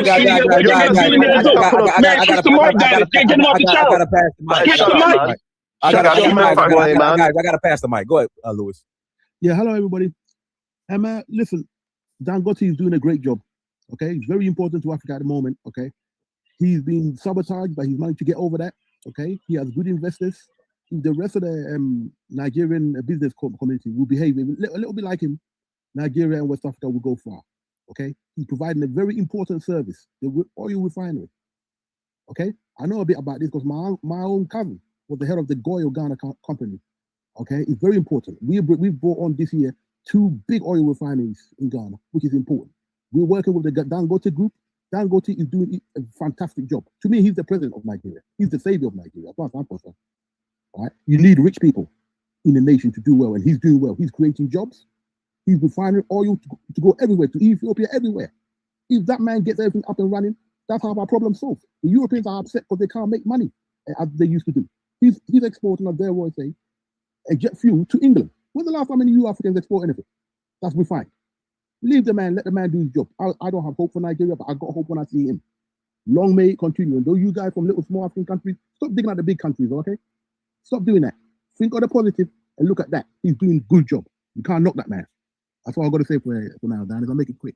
He got cement factory all over West Africa. He got one of the biggest cement factory in Abidjan. Now with the oil, he created more in Zimbabwe too, bro. In Zimbabwe, you know, he got stuff in Zimbabwe. He's doing a lot. This guy created more job than anybody, any African you think of, any African you think of. could people just accept some good news sometimes? Does it always have to be just in the bottom? Can we just accept some Christmas present sometimes? I believe all of us in here, we agreed that there is a lot of personal accomplishment within the people of Nigeria. We accepted that. We just talking about the packaging as a unit. That's what we are talking about. We can sit on here for 24 hours and talk about what the Nigerians have. We know the problems. We know the problems. So let's move on. Just get some good news. That's what I'm saying. Listen to my. Let me give you this example. Right now, one example. Right? Why I pick Arabia is dead. I get it. I give you an example. When Dramani came to power, right, at the height of our problem with ECOWAS, Dramani didn't pick side. He came to the AES country. He toured Africa. He spoke his vision to the Africans. You see what I'm saying? And he was resonating with us, right? When Tinubu took power, right, they gave him 2 years as a chairman of ECOWAS. He lost 3 countries under his watch. Never traveled to any country in West Africa, especially the AES country. Didn't bother. But every time he watched, he's overseas. So that's what when we see those actions, I'm talking about the unit. You see what I'm saying? When you see those patterns, it tells you that these people are not worried about it. We don't care about Tinubu. Until if this guy the guru, if he decides to run as a president, he can have my support, right? Based on what you are saying, if he has that kind of vision. So a leader has to have a vision for everybody, right? We have to be able to lend our voice to the leader. If we can't even do that, how would you guys sit on the side and say this is a leader? So he doesn't even speak on your behalf. When was the last time you saw them speak? Are we talking about Dangote? Bro, no, I'm not talking about Dangote. No, Karaka, you don't get no argument from me about Dangote. He's the man. Yeah, you don't get no argument. We're talking about how the topic is how does Nigeria benefit? That's what the topic is. How do they make money from what's going on in the Middle East? That's what the subject's about. No, we know what the fuck is going on in Nigeria. The topic goes a little deeper than that. The topic is how do you make money, bro? No, it goes a little deeper than that. Let's calm down. You can't look at one aspect. We cannot look at one aspect and ignore the red flags. There's a lot of red flags in Nigeria. But this is what we're talking about. How could you make money? How could they take advantage? That's what I'm saying. You guys are going off. Everybody agree. No, I get it. Everybody agree for the time being. Ghana is doing a great job at the leadership position. The subject is not about Ghana. It's not about Ghana. Okay, we picked it. But people are. When you say we talk about leadership, right? And if I'm telling you that as of right now they are not a leader, so you should accept that, right? As an opinion. As an opinion. Good. That's Tinubu. Good. You know what I'm saying? Good. We don't care. That's it. That's all we are doing. How could Nigeria make money? How could they take advantage of the situation? That's what I'm saying. Let's move it on. And Ghana says Dangote, the oil. That's what we spoke about. Hey, why did you let this guy run away, man? You asked a question, you run away. Why are you allowed that?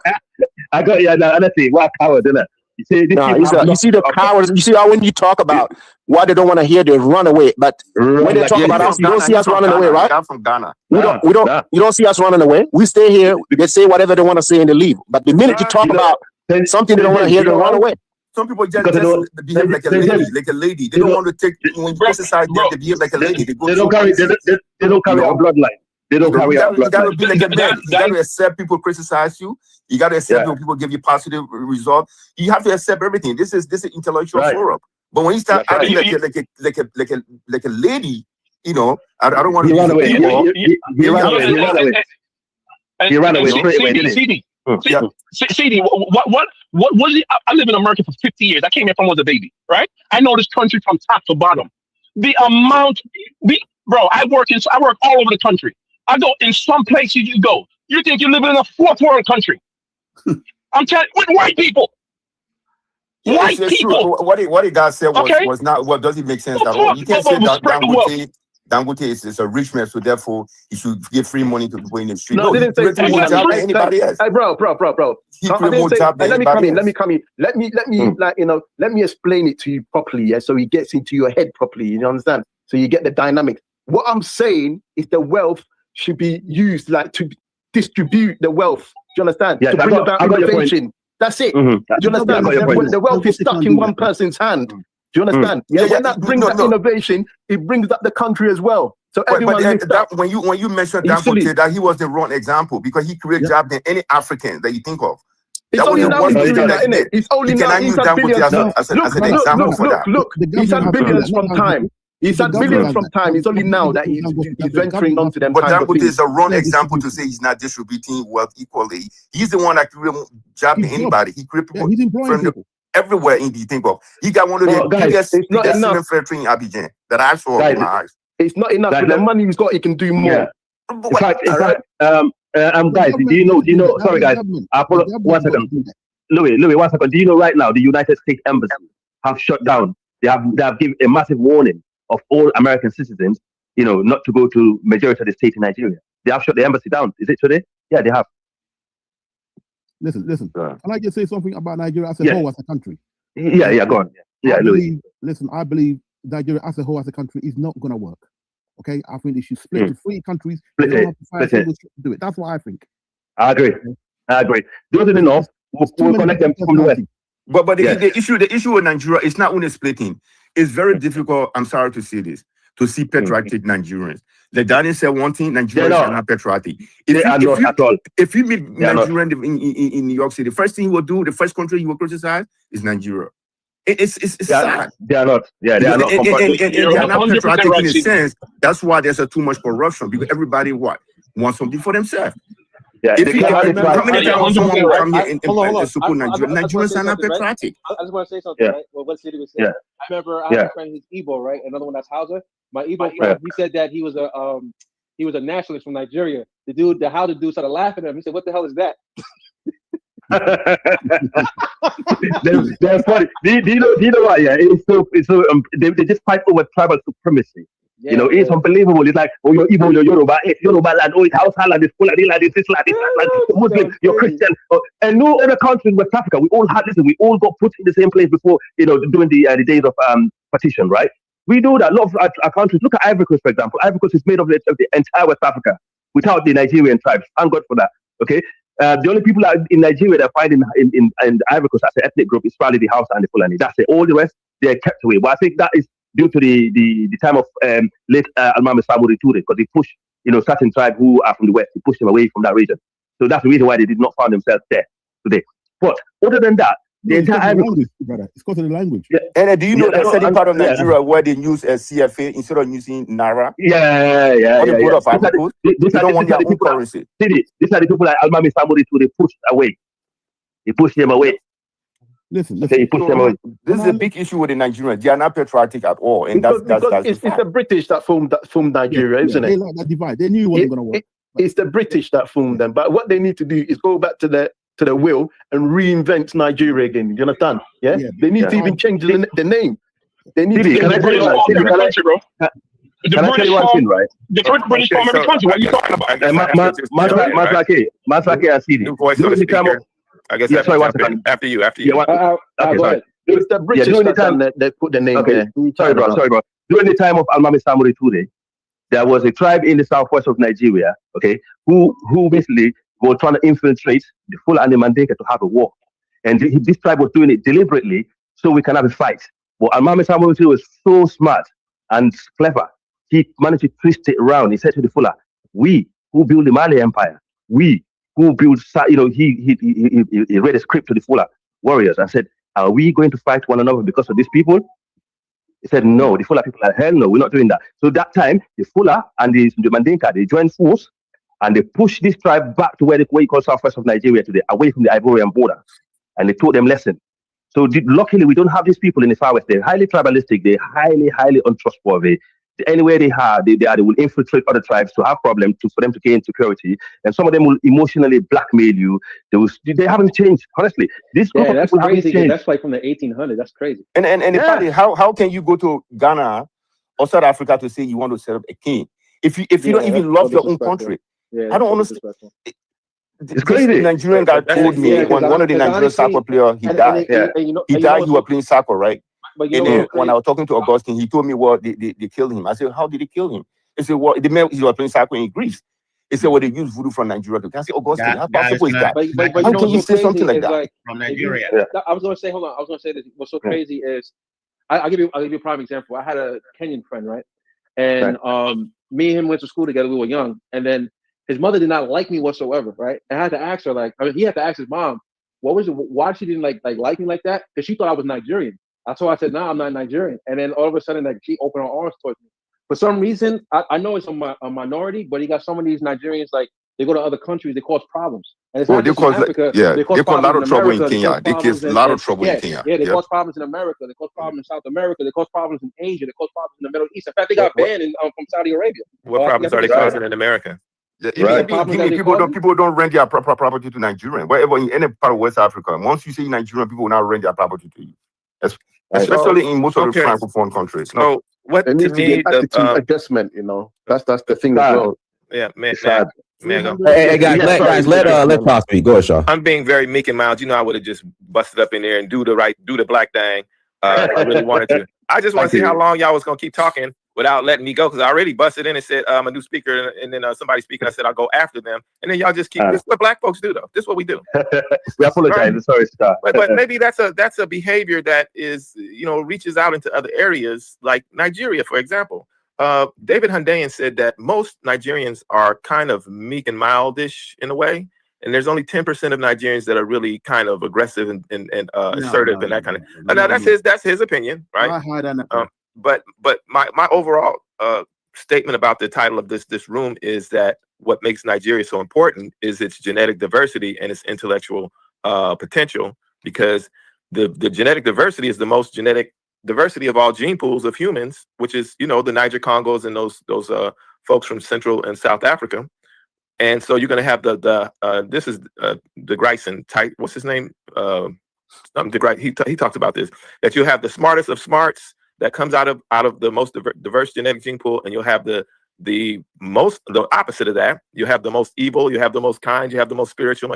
All of this, he says, comes out of the diverse genetic gene pool, which Niger Congo does, right? So that's one of the things that folks know. They study us, they know about that. It's also the largest population, so you're going to have the largest population of Africans with the most genetic diversity and the greatest potential and the worst potential. And as well, you have potential for advancement in industry and that kind of thing. It's been there since the 70s. It was trying to jump off in the 70s, but as you could see where we are today. But I do think that at the end of the day, Nigeria needs to be reorganized. It needs to stay a country, but it needs to reorganize its the way that it's being governed, or its lines of regional lines need to be redrawn. And maybe around ethnicity, like, you know, you have the different, you know, they become states. But for the most part, you keep it pretty much the same, but you reorganize it in ways in which is fair to work with the democracy, but redistribute. I don't know if that would even make a difference. Yeah, no, brother, listen. The way Nigeria is set up, their best does not rise to the top. Let me tell you the best of Nigeria. No, we know that. We know it doesn't. We know that it doesn't rise to the top. This is a problem. In any society, even ancient societies, within the Nigerian societies in the ancient times, the best ones was able to get near to the top of the royalties thing. In the system they've got now, there's so much in numbers. Right? Like I said, it should be 3 countries at least. Okay, they haven't. You've got gangsters running it at the top, and they're shutting everybody else off. That's why the rest of Nigerians have given up. They get a chance to get on the plane to get the fuck out. You have the worst of the gangsters of gangsters, at the running. And what a gangster do is keep the good people out, because then they can't run the game. And then my brother from America also too. In America, out of all the groups in Africa, Nigerians make the most. They're like 700, 800,000 in America. So that should tell you something. It's a larger percentage of them that gets to go over there because of huge in numbers. But hear me out, brother. Right, listen. Can anybody remember the name of the recent a Nigerian guy who was the head of the African Exim Bank? I believe his name was. The guy who passed away? I know what he looks like. No, he's still there. He left recently. Oh, okay. That was another guy who passed away. He was a banker. Yeah, I forgot his name. I know what he looks like. Yeah. This guy helped out Africa a lot in the last 10 years. The Americans were trying to kick him out, but this man was able to hold on and give a lot of development. He helped us in Ghana, a lot of development, aid help in Sierra Leone, other places, infrastructure. The guy was really, really good. Okay, people like that need to rise to be risen to the top in Nigerian society. But unfortunately, there's a particular group of guys who are on the top. They're keeping everybody else out, and they're using religion again to really do damage. That's why I don't have time for certain things. All right, we need a Nigerian on the panel, by the way. But I think as an African, Nigeria needs to be split into 3 countries. We don't have to fire a single shot, and let each one rise. And because we're all West Africans, we're still gonna have one currency anyway. So let's split the country up. But that's going to be problematic because you no, have. it's not going to be problematic. We can You know easily do it by why? the Because bypass. you have money in parts where you and other parts there's no money making in other parts. You have industry in the South and banking. You got all these different things. No, brother, And we can do it through plebiscite and so on for the first 20 years, and then everybody can go on their own later on. Yeah. Okay. We can easily do that. I But the can see a Nigerian war people with have to that. want There's that. going to be a war. No, I but don't they shouldn't think have the size of Nigeria is the problem. Ethiopia They is about want 100 everything for themselves. They want to be in power million. all the time. If They they can't can do that. if they can do it, what Nigeria can do, it's just like there's no patriotic Nigerian. Very few. They don't love the country. If the people of Nigeria were prospering, they wouldn't care if it stayed a country as long as everybody was prospering. Brother, listen, I remember $1 naira, $1. As Yeah, a young man, yeah. listen, it was like a piece of Europe, but the Nigerians got carried away. They took off going around the world shagging white women, didn't give a shit about saving up for the country's future. And this is what we end up with. They're excessive. They love showing It's off. more to no, you don't. No, you don't. I studied Oh, my Ajakuta. friend, It come on. wasn't We've just the seen it fact around that our own eyes. Africans spent the money and spoiled the money.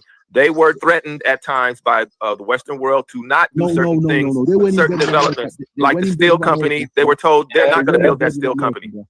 No, the steel company was built. They were told to not go forward with making that steel company work.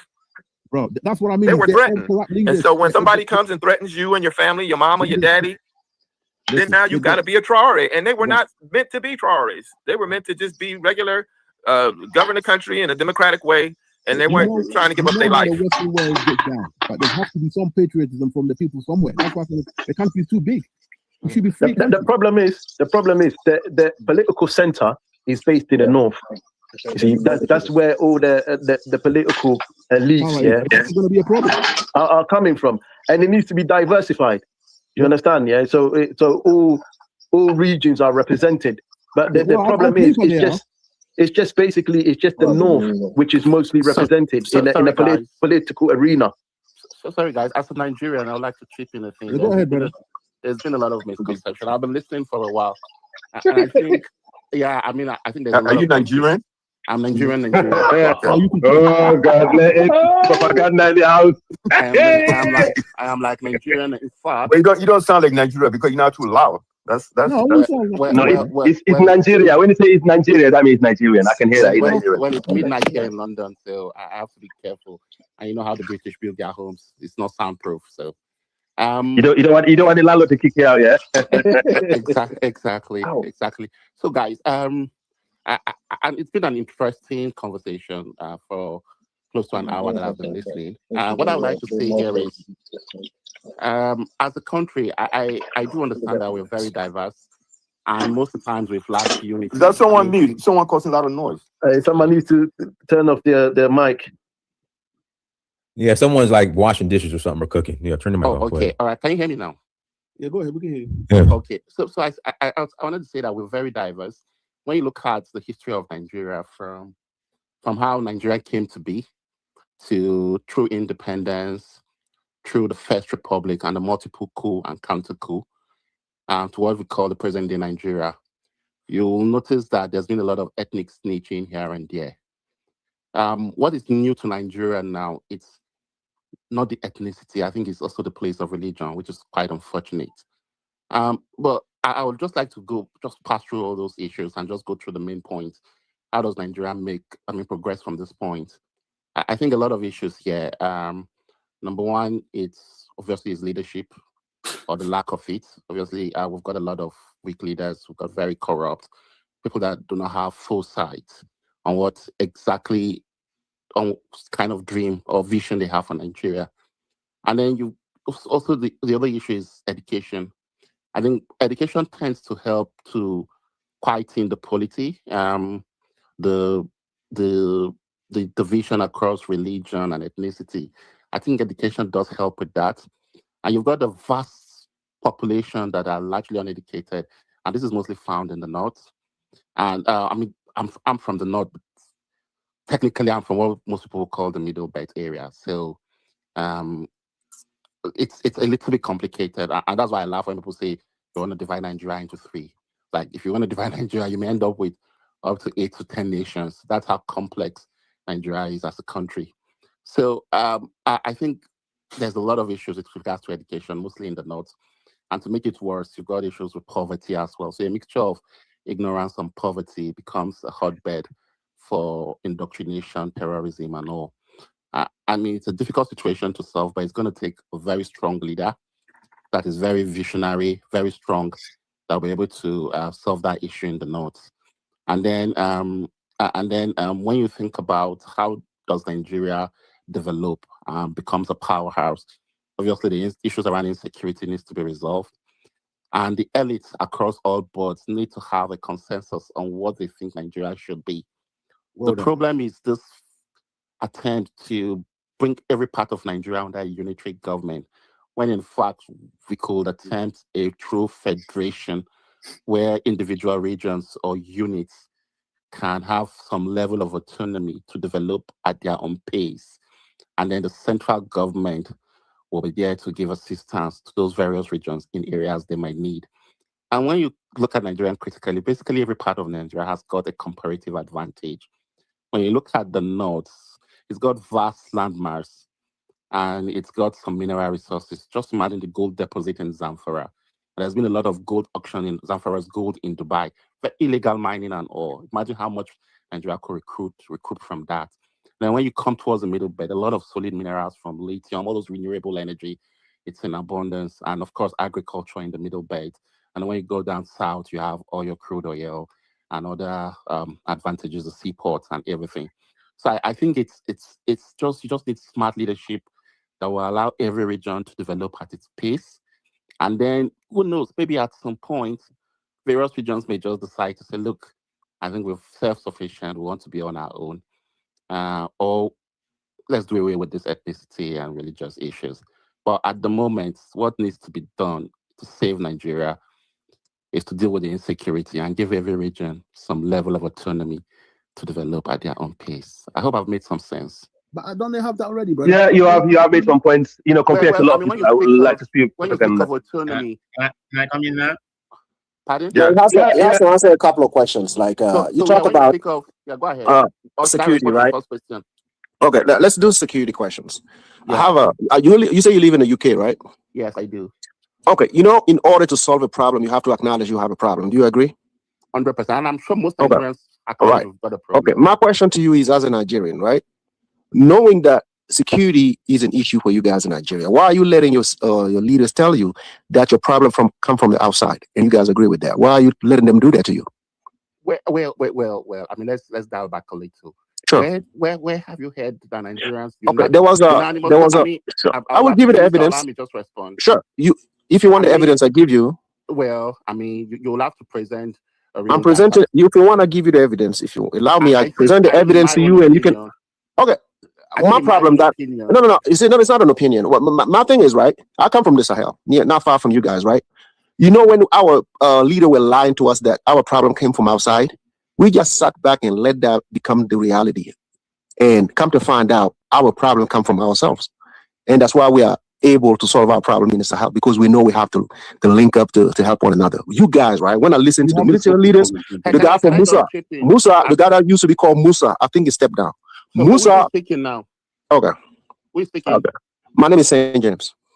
Oh, okay, all right. Can I just say something? Okay. You just cut me off, but that's fine. You can go ahead. No, I apologize. I think you were going on a tangent. No, that's not a tangent. It's the evidence that I was giving you, but you don't want to hear it. That's fine. Go ahead. Go ahead.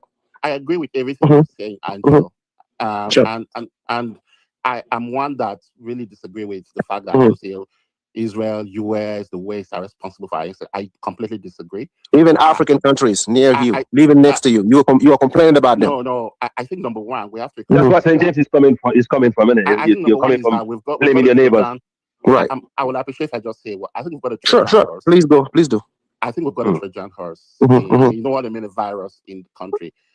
Once you've got that virus, you lose that immunity, and then people can come from the outside. There's no denying the fact that we've got very porous borders, and a lot of people, some of the terrorist groups that operate in Nigeria, somewhere around the northwest region, the Lakwara groups, who are largely of Fulani ethnicity, and there you go again. Okay, there you go.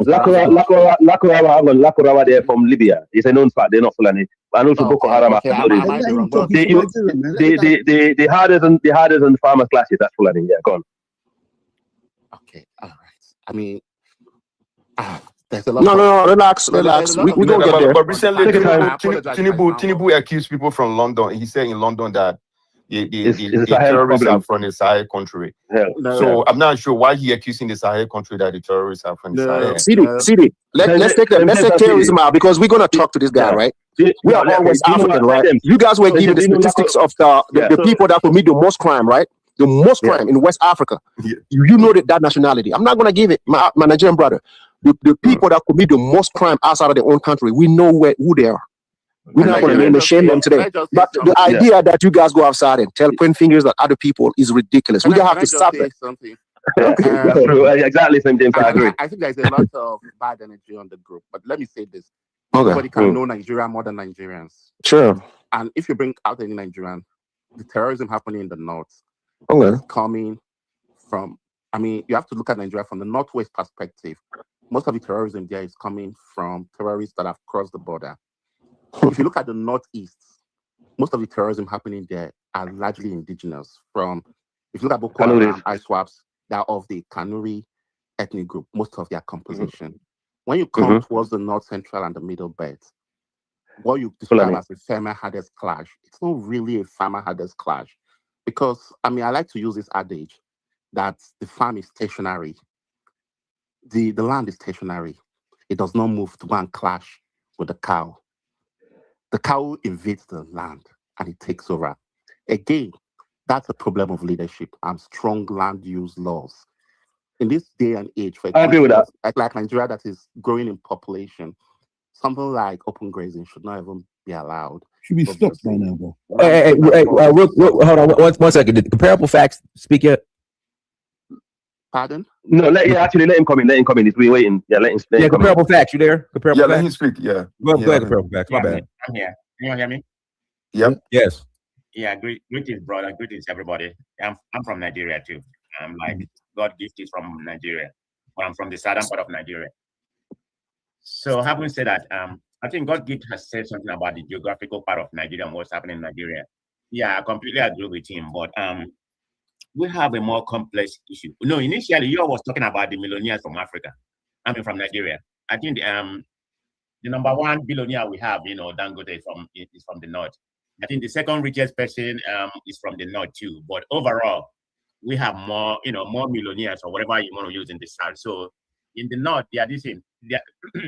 Their richness is not, is not as spread as this, the south is, because in the north, most of their leaders, keep them in poverty. And then that's pretty much like overall, all part of Nigeria. Our politicians use poverty to weaponize, us. So that's the problem we have in Nigeria.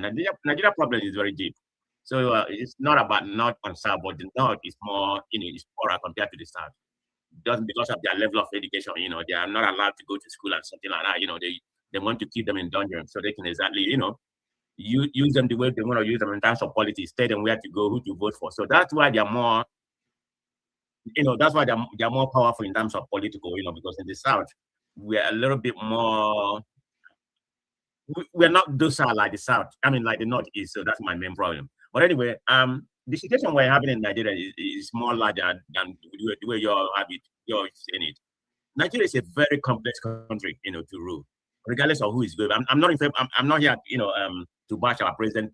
He's our president, but he's one of the problems that we have, and Nigerian leaders have been in that way, in decades. So it's not just it's not Tinubu, Tinubu may be the worst at this present dispensation, we have right now. He's not my man by no means, so everybody knows about him. So, but anyway, it's going to take a lot. We have to have somebody who is compassionate, who has the political way to do the needful. That's what Nigeria is. But that's right now, even the people clamoring for the next one in 2027.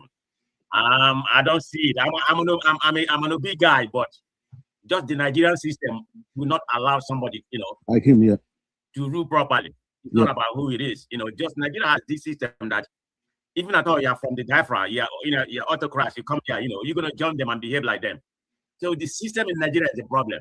Yeah, the system is a gangster system. I have a quick question for you. Yes, sir. Yeah. So I have. This is not only you. I asked a lot of my Nigerian friends these questions.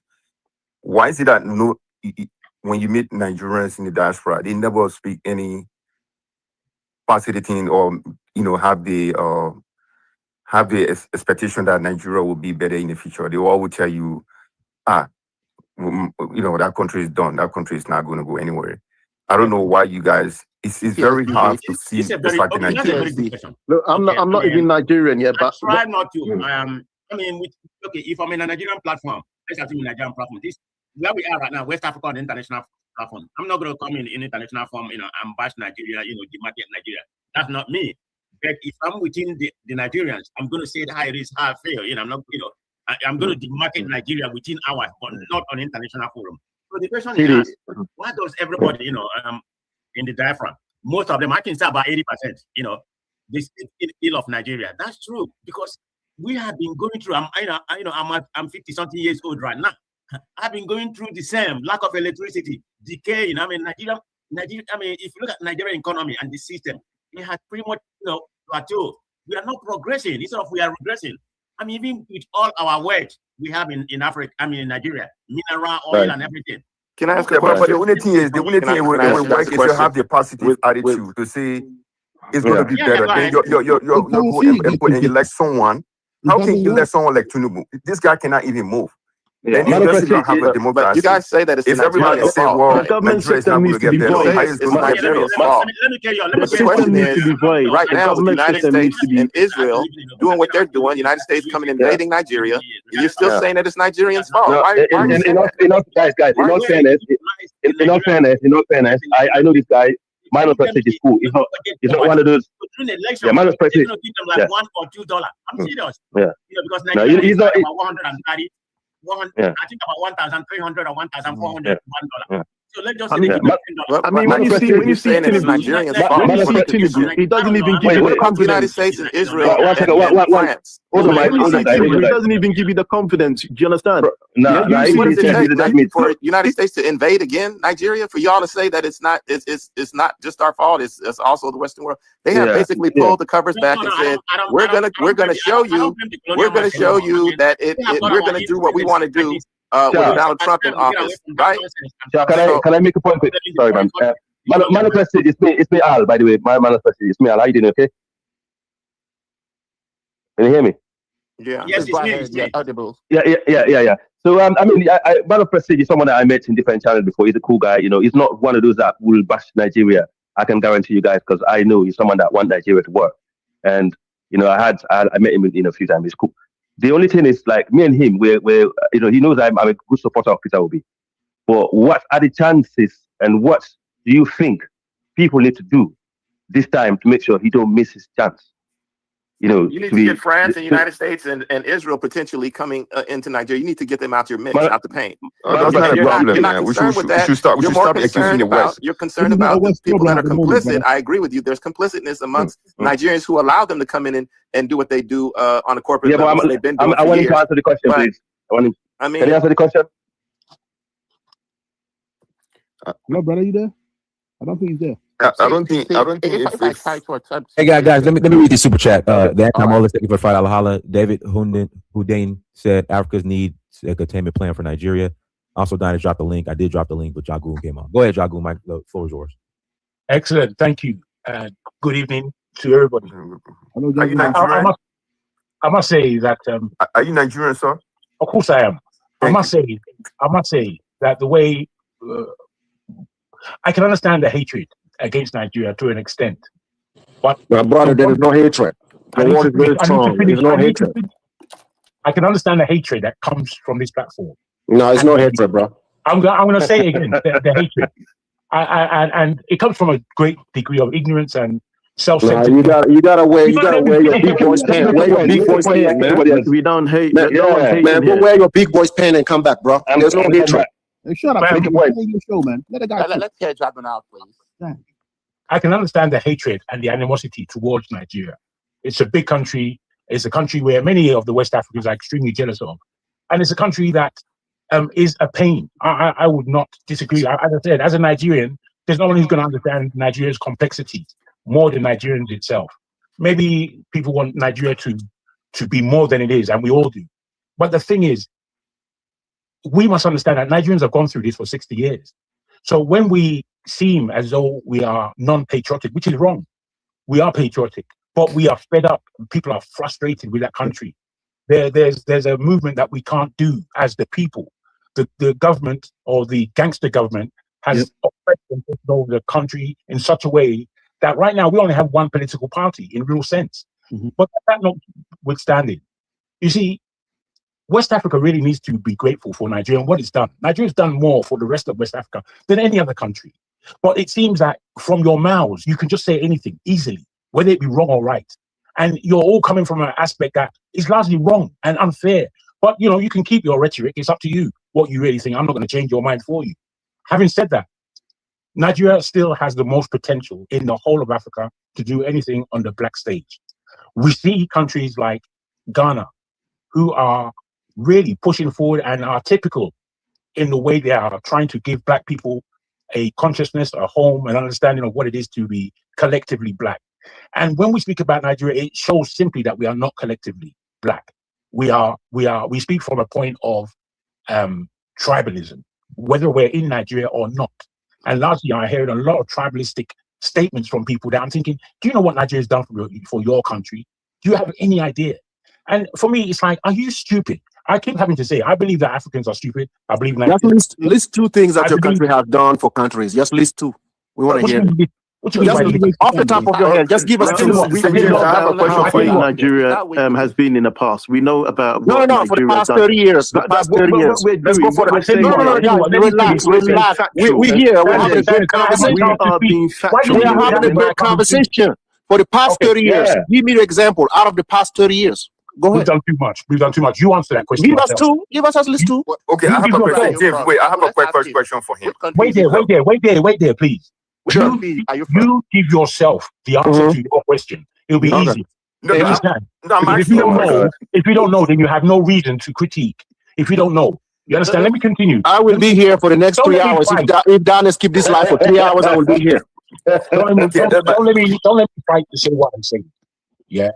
Nigeria, I'm not going to answer your stupid. You know what the problem with Africa is? Let me tell you this. No one wants when your country is on display. No one wants the critics.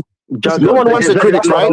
That's the thing. Everybody wants the leadership role in Africa, right? Everybody wants the leadership role, but they don't want the critics. Nigeria. That don't work like that. Put them down, yeah?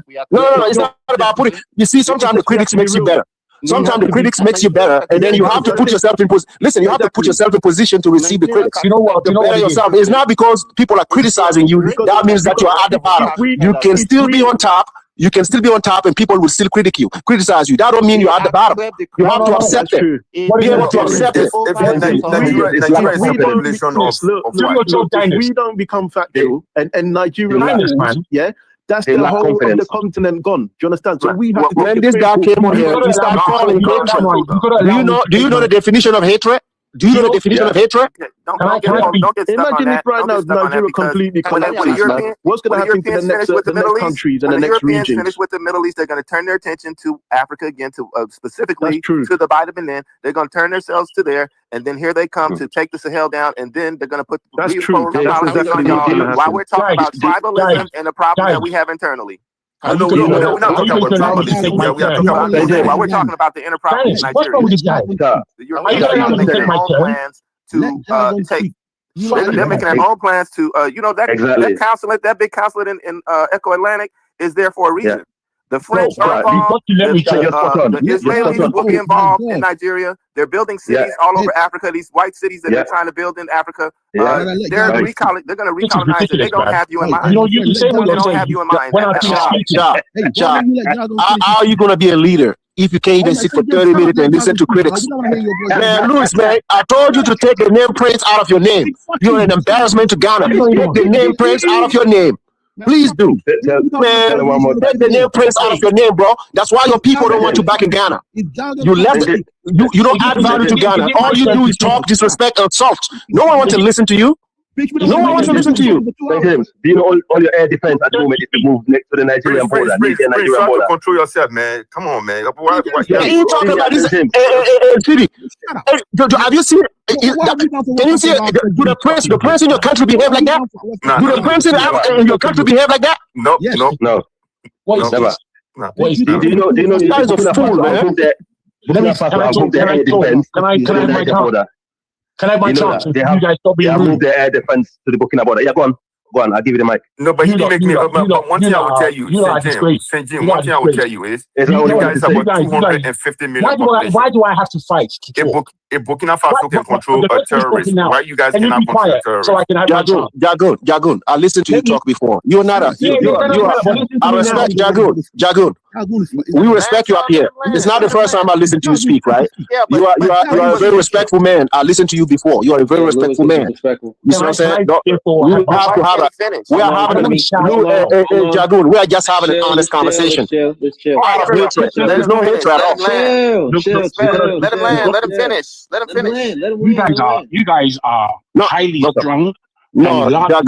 Jagun. You You are mistaken. You are mistaking No, what we are that's in doing your here. mind. No. That's in your mind. Let me finish. Jagun. I have listened to you before.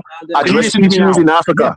You know, I respect your viewpoint. Let people have an honest conversation with you when it comes to Nigeria. There is respect. We respect Nigeria for what they have accomplished as a country at times and what the people have done. There is no disrespect. There is no hatred towards Nigerians. Let's get it out of the way. If there was hatred, right? You know what we would do? No one will come on this live and talk about Nigeria because we will be making money. We will be going somewhere making money without even talking about you. What's the decorum, gentlemen? Enough. Let me him finish. speak. Let him land. It's terrible that you don't. It's as though that you're afraid of what. It's as though you are afraid of what I'm about to say, and there's no fear.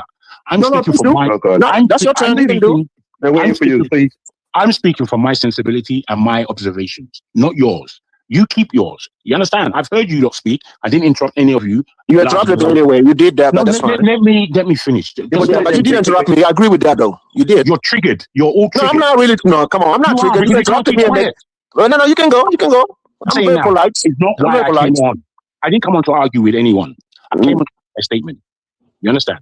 So, therefore, after 15 minutes of rubbish from you lot, let me speak. Nigeria is a country that me, as a Nigerian, I'm fed up to the back teeth of. I'm 50-something years old, like has been said, and in that, I'm born in Nigeria, lived in London, lived all over the world, and I've made comparisons. And I know that Nigeria and West Africa as a whole could be the greatest place on this planet. And I feel strongly that Nigeria is doing a great job as a nation of holding the whole place back, holding itself back and holding a whole region back. But that shouldn't cause hatred. And I put that word in my sensibilities. I know what Nigeria is doing with people like Tinubu, with people in the government in this country, like this stupid woman, what's her name? Badenoch. With people like this. Don't disrespect, please. I do disrespect. I do that. I'm afraid. You keep your disrespect or whatever it is. Keep yours. I'll keep mine. I don't like these people. These people are ruiners.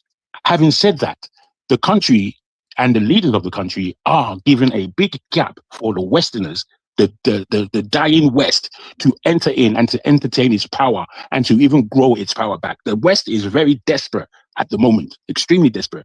Nigeria is a country like Iran.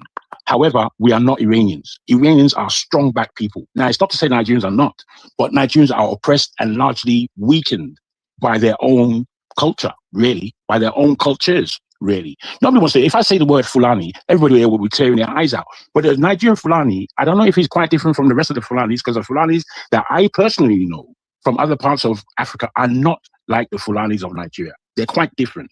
How or why, I don't know, but they are. They are. And in that, when I mentioned the Fulanis are a major problem in that country called Nigeria, every Fulani will be tearing their hair out like it's not true. It's true. It's very true. But we don't see it that way. Wait, please. Let him only intervene because we never see Fulani being arrested for let him dig himself more holes. Let him dig himself more holes, please. Let him dig himself more holes. Every trouble look at that damn fool, Africa. Where did that dig any hole? Anyway, forget you, because you're just crap. Let me land. The holes and the gaps that are being created for West Africa aren't necessarily only Nigerian, but they are largely Nigerian, because if Nigeria closes the door is truly closed. But Nigeria leaves the door open. It leaves the door open in the north. It doesn't leave the door open. What? Come on, man. Why don't you just let me finish? Can you come on, wrap it up, bro? Make your points. Come on, we're waiting. Bro, you haven't given me a chance. But you don't want to take questions. I can take any questions.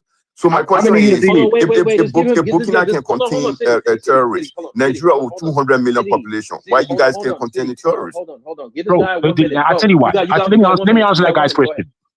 I tell you why the terrorism is uncontained in Nigeria. But Because it's part. Burkina contain it, right? Wait. It's because it's part of the system. Terrorism in Nigeria is a great part of the system. You know, when terrorists come in, especially in the Midwest, where there are many minerals, especially in the Middle Belt region, what they do, they go into the Middle Belt, they terrorize the people, throw them off the land. You know what happens next?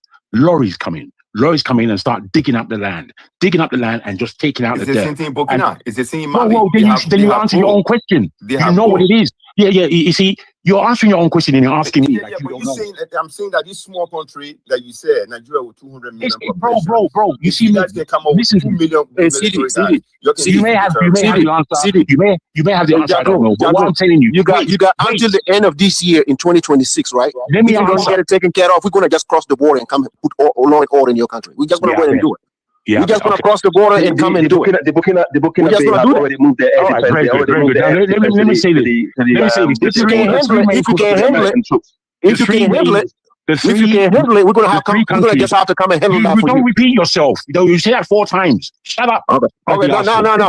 If you are incompetent, I just don't want you to come on here and talking about your incompetency because we're embarrassed at listening to you. I'm embarrassed right now. You embarrass yourself. I don't want to hear about incompetency. Tell me, are we moving forward? How Nigeria is moving forward? You are telling me, I'm sorry, we've been sorry, we have been... No. I don't want to hear you being sorry.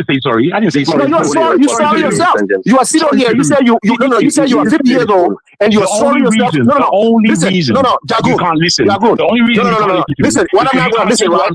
Jagun, why would you not going to listen? Is you being sorry. What we're not going to do is that you being sorry. We don't want to hear you being sorry.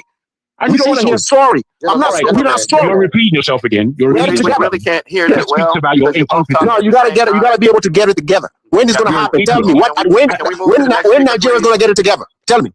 Never. Now, when are you going back home? Because you're 56 years. I just came back from home.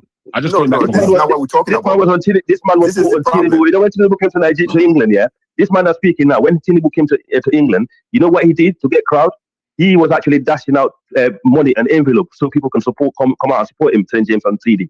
Yeah. What I've seen online, people are accusing him. Yeah. People are accusing this man of you. Well, you be one of the people. Do you believe that? Do you believe that? Do you think Jagun, are you Yoruba? Jagun, are you Yoruba? Jagun, are you Yoruba? You see that brother? He's just a fool. Jagun, are you Yoruba? Jagun, are you Yoruba? You see my name and then tell me where I'm from. Dennis, you're not doing your job, man. Dennis, I don't think Dennis must be sleeping. No, I'm here. Guys, hold on. I was on a call. Your guys have been. Dennis, I haven't spoken for a minute. He's been speaking forever. Let me speak now. This guy. Okay, hold on. Give Jagun a minute and 30 seconds uninterrupted. Okay. Yeah, 30 seconds. A minute and 30 seconds. He said. And that's enough. That's enough for me to finish. Go ahead. You see, the people on this platform are a disgraceful bunch. And they're disgraceful because they can't allow someone to speak differently from the way they speak. They want everybody to tune in and talk shit. But I'm not one of you guys. I'm quite different. You know, I look at things reasonably and I want to speak reasonably. You understand? Anyway, having said that, the issues, as I've said, are tribal. Stupidity is ruling the game. We in Africa, we don't know how this world is spinning. And we don't know the advantage that we have, especially in that West Africa, who are largely educated people, largely cultured people. But we're so inward looking that we can't see the wood for the trees. What's happening right now in the world is that the West is going through a period of panic. And we, instead of bringing ourselves together and thinking the real issue through, what we do is that we're stabbing each other in the back as a people. Not even as a government. We know our governments are largely stupid. But do we have to be stupid along with them? Is what I'm asking. Do we have to? We should be one at this time and know what's going on globally and take our position at the top table. We're nowhere near the top table. We have FBA one place. We have Nigerian people against Nigeria in the other place. We have Nigerians who are doing all kinds in another way. It's just wrangle and rubbish. We're not going forward, and we can because we have the resources to. We have the mentality to. But as someone said earlier, we are not allowed to rise. Those who have the wherewithal are not allowed to rise to the top. And we are sorry too, right? Gangsterism is what's killing us. Wherever you're from, go to hell. You understand? Go to hell and reside there. You're wicked. You're too. God bless you. years old, you never go back home. You stay in the white man God bless the Wild West. St. James, God bless the people of the Wild West. Oh, God bless our genes. Our genes are strong. Maybe that's why we have to spread out, you know. After the man and the Muslim Empire, we have to spread out and pass our genes on. Some of these people need some of our genes, man. You can tell their genes are not strong enough, bro. Yeah, man. You know, you need to man up. Guy, you ain't talking rubbish. I don't know where he comes from. Rubbish. No, because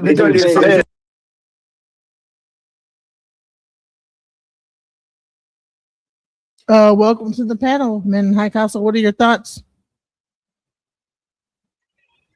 Good evening, everybody. It's the Man in the High Castle, and my thoughts are it's an excellent program over there. They really chop it up. They're not as uptight as people would maybe think. They're pretty level-headed over there. The structure, the host, but they're talking about internal conflicts. And it appears that it's wearing on the panel. And I would point out, because I've been on that panel a few dozen times within the last year of 2025.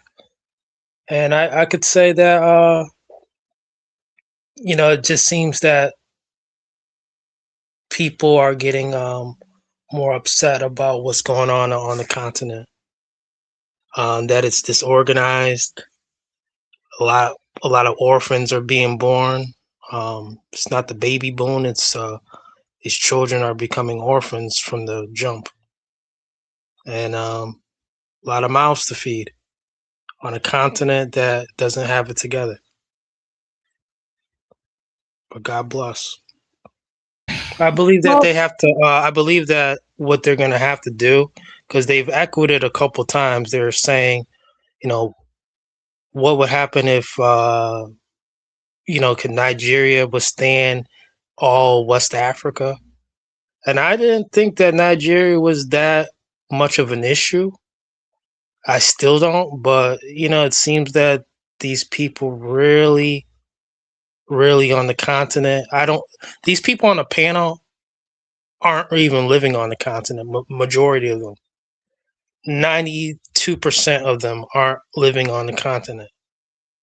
But it goes to tell you what's going on with the continent right then and there.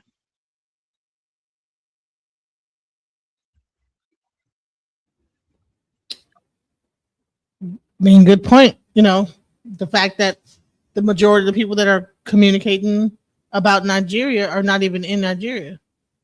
Why do you think that is?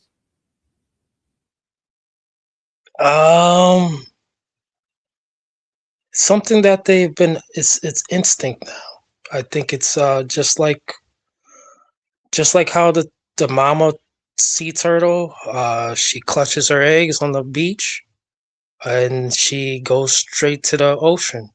However, when the children crack their eggs, they have a lot of predators on the beach ready for them, and only a small majority makes it to that ocean successfully. But it's their instinct to leave the beach and go to the ocean. I think it's the same way with Africa and Nigeria, especially. Well, I don't know. I would say this is that the one thing I would say is at least that they are constantly sending money back to their hometown, their home country. So I don't think that they've left and just completely abandoned it. So at least they're connected in some way to where they come from. Majority of Nigerians, they live outside of Nigeria. That's for certain. Right, but they're also when they get their money, they send it to Nigeria. That's what we hear. I think that's one of the tall tales of no particular order that people have established, and it's very faulty. It's there's a lot of flaws to that. I'm sending money back home. My brothers and sisters sending money back home, millions upon millions. It's not doing a thing. Something's going on, and it's a flawed way of thinking to believe that's continuing to go on. I don't think it was occurring as long as people are talking about it. I think it was for a short period of time, and most people have abandoned that.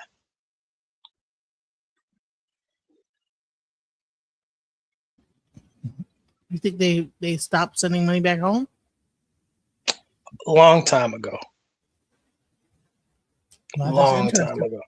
Wow, let's go. The problem is small country like Eritrea, the terrorists attacked Eritrea, they were able to fight the terrorists.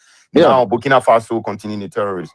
So as long as Nigeria with 200 million population, you guys cannot come up with 1 million soldiers to fight the terrorists. And the sad part is all Nigerian soldiers when they go as a peacekeeping force in any country, they all desert from the army. They all leave the army and stay in that country.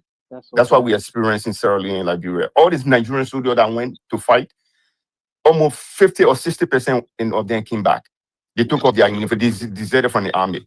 Listen. So that's why you have a patriotism problem. And this is the fact. You're not working. I'm so grateful. I'm so grateful for. Do you know how many Nigerians come over to America and join the American military? Do you know that a lot of people that come into the United States come in joining the military?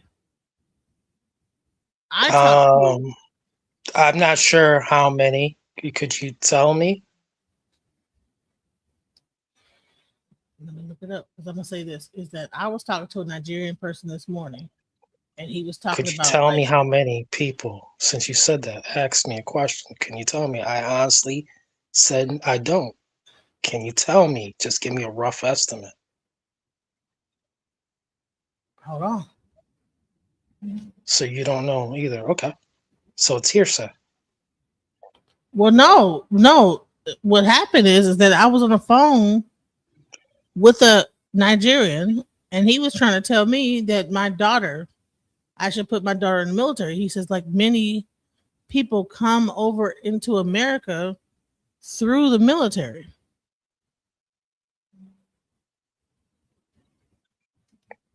Yeah. Okay. I think the military is an excellent career for kids today. College is way too expensive.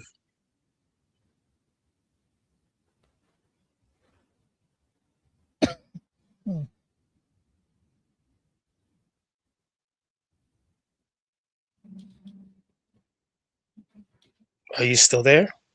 Yeah, I'm trying to find out. Hold on.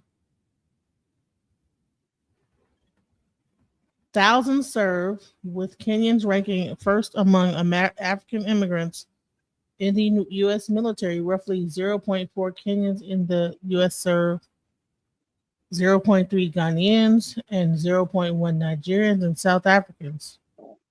24,000 immigrants were on active duty in 2012, and about 5,000 legal permanent residents. So people come into America through the military. Okay. They'll join the military just to come into America. Are you aware of that? I'm aware that people take the military route of who are foreigners to get over here as a pathway and stay over here. Yes. However,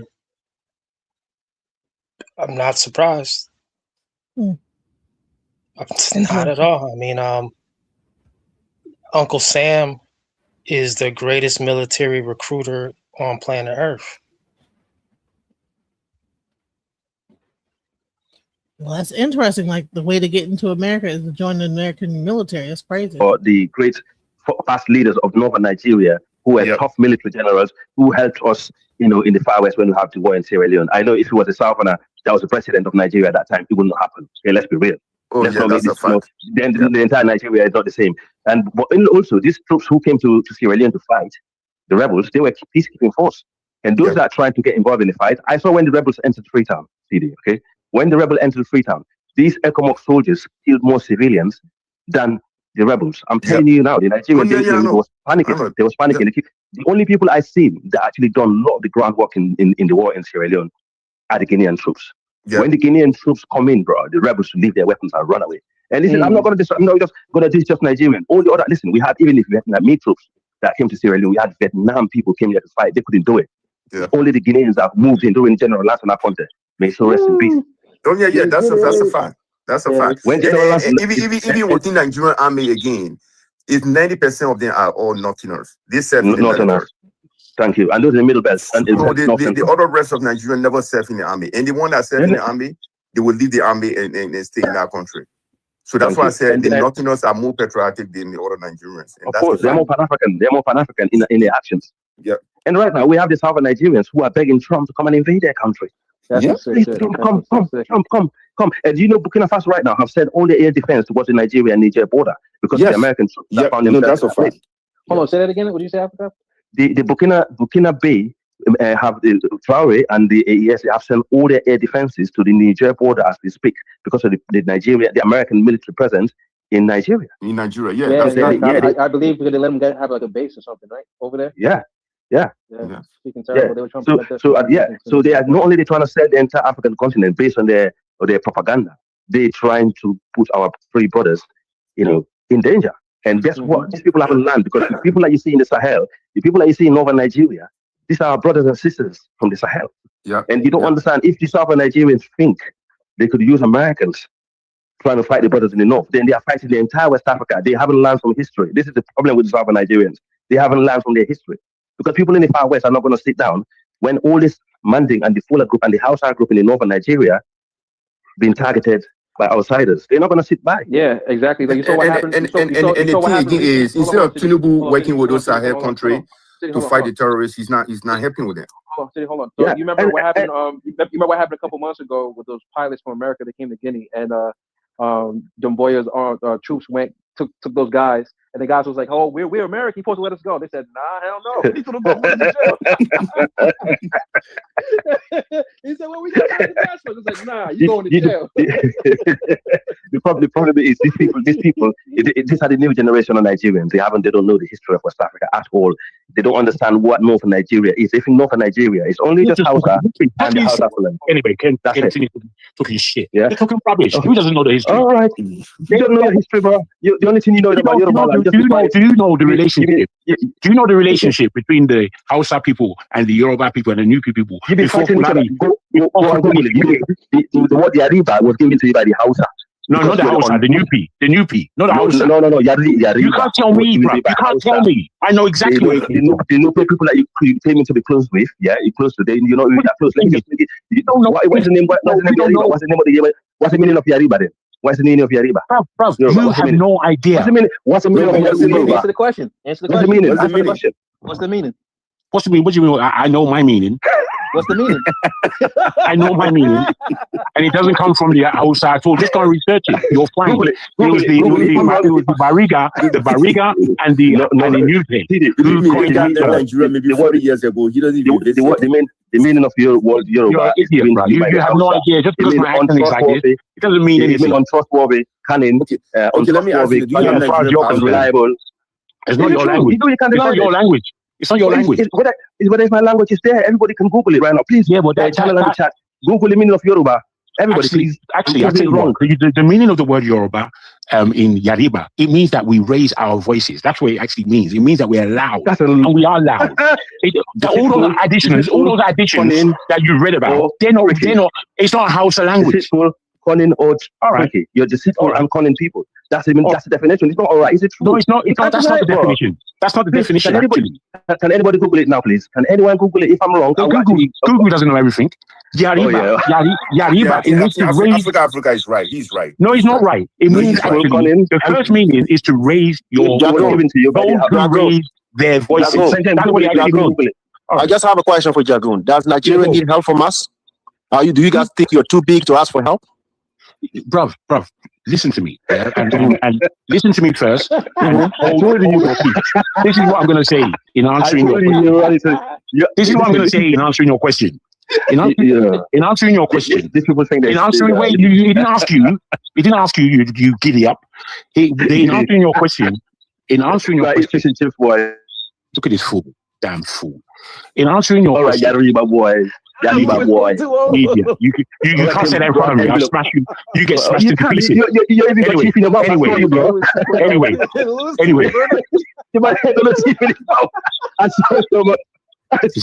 Anyway, what in answering your question, foolish person. I'm listening. In answering your question, the people who are running Nigeria, you're playing like I'm running Nigeria. I'm not running. I'm just asking a question from the outside looking in. The answer you're going to get is that the people who are running Nigeria aren't asking anyone any questions. They're following their masters. As a Nigerian citizen, as you, not the people that are running Nigeria, as a Nigerian citizen living outside, benefiting from this panel here with the other Africans, right? All right. What do you think? Do you guys need help, or you are too proud of yourself to ask for help? That's what I'm asking. That's it. I don't know if you're too proud, because most Nigerians would just want to click their fingers. Most Nigerians would just want to click their fingers and have a change in the nation. That's the fact. It's not right. What it is, however, do you think if nobody else is involved, just West Africans? Do you think if there was a war between the whole of West Africa and Nigeria, what would be the outcome in your mind? Just because you can't even fight the Northerners. I'm asking a question. I didn't even hear the question. I didn't even hear the question. I'll say it again for those who want to listen. Sure. If Nigeria were having a war with the rest of West Africa, what in your mind would be the outcome? Nigeria alone against the entire West Africa? I think Nigeria will collapse. We will defeat, bro. It's not one day. Yeah, Nigeria will collapse within. Against the entire West Africa? Are you serious, bro? No, it's just a question, bro. Are you being serious? Like, what are you drinking while you're talking? Like, what are you drinking? You guys can't fight the terrorists that don't even have a gun. You're giving me, even Bello Tuji, the House of Republic. Okay, let me ask you a better question. Let me open up. If Nigeria did collapse, which we don't want. We don't want. No, we don't want. Well, if it did, I agree. If it did, what would happen to the rest of West Africa? We will be here. We will be here. The criminals. All we gotta do is close our borders. Let them just walk all the way to Europe. That's what we're gonna do. We'll accept the mandate. We'll accept the mandate, right? We will accept the mandate. The house will take them in, and anyone else will have to go to Europe to their white studies. And listen, this is the you say in the UK, I guarantee you, this is what we think of you, Jagun, in the Far West. I don't think you know, bro.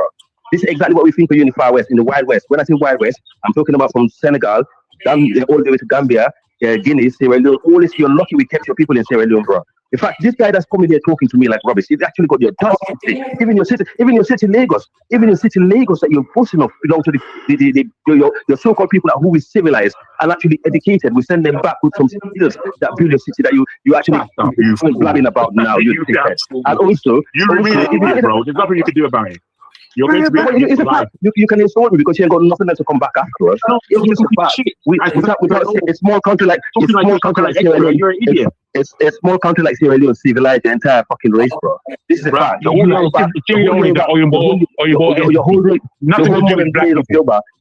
the old modern days of Yoruba. Listen, I'm a full Creole. I grew up in the area where they house of people, where they were studied, where they actually teach them about modern day technology and education before we even send you back. And that's true. I've been to Sierra Leone.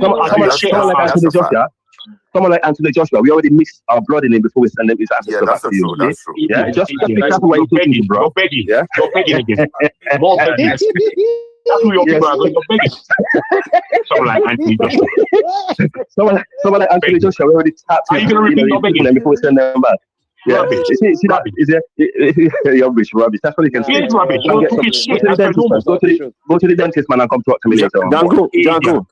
Jago. There is a saying, right? You will never be able to lead from behind. You know that, right? What does that mean? You know, it means what it means. That's just an expression, right? You cannot lead from behind. What are you doing? Man, it's crazy how they can understand what each other are saying. Because I can't understand shit that's going on. That accent is so thick, but they understand exactly what each other are saying. That's crazy. You know. Let me give you. You see the new Africans right now, right? You see why people like. Let me finish. You see why people like you, right? All we gotta do is do an open mic, put you on the channel, right, on the panel, and the rest of the entire Africa will laugh at you. Why? Because you don't connect. I don't care. Because you don't connect. Because you see, there is something called you have to recalibrate. You know, your opinions when you talk. You see, in West Africa, right? Your pride is your ego. You guys are too egotistical. When we talk about it, you get mad. But no, I didn't get mad. I was just saying. You came on here, you say hatred. That's why I tried to talk to you like 3 times. I said no, there is no hatred. I tried. I said there is no hatred. You said there is hatred. I said no. The problem is once you speak about Ghana and Nigeria, they will say that you hate their country. And these are the 2 countries that cause too much trouble for West Africa. But once you speak against them, no, they hate their country. Everything passes. What Nigeria has done, right? Let's talk about soccer, right? Let's talk about when Nigeria used to play soccer and they used to play internationally, right? They used to play internationally, all African country, right? We support Nigeria. Going back to your saying, because you said that you cannot lead from behind. Okay, I take that on board. Based on everything that you said, technically, wait. You know a pack of wolves. Would you say wolves are rather formidable creatures, especially in the way they hunt? The way they hunt, right? They put the oldest and the weakest at the front. The next group that they put are the strong, the actual warriors. The people in the middle are the kids and the mothers, and then the person at the back are the lone wolves, the hardest wolves. They're at the back, protecting from behind. No, you see, I'm just giving you a position. I don't need a position. I'm going to perform. So they're putting the weak in front and behind. It don't work for me. Yeah. Any position, we want to get the job done. You see what I'm saying? Yeah. Tomorrow is coming. Coming now. Hey, don't let Jagoon walk away. Don't let him run. I'm here. You know, I test on weaklings compared. You can't do that to me.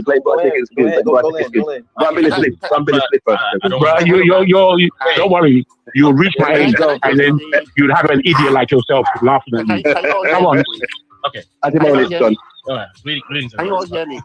Yeah, that's Lewis in the background. That's him. Like, you gotta mute yourself, man, Lewis. Yeah, someone needs to mute. Keep him coming next. Lewis, you gotta mute yourself. Is that Jagoon, man? God damn. That's Jagoon. No, he's having a heart attack. Boy. Okay. I'll try to listen. I actually can't explain all that. It's kind of hard. You guys are exhausted. Jagoon is tired. Fucking tired right now. He's getting a heart attack, bro. I'm right here, man. Okay, me. I can understand why your countries are nothing, and I have never been in. Yeah, right. You're lucky you met us. Okay, and we tap your tin them, we get there, send them back to get preacher and all days. Yeah, look at that. Yeah, man. All right.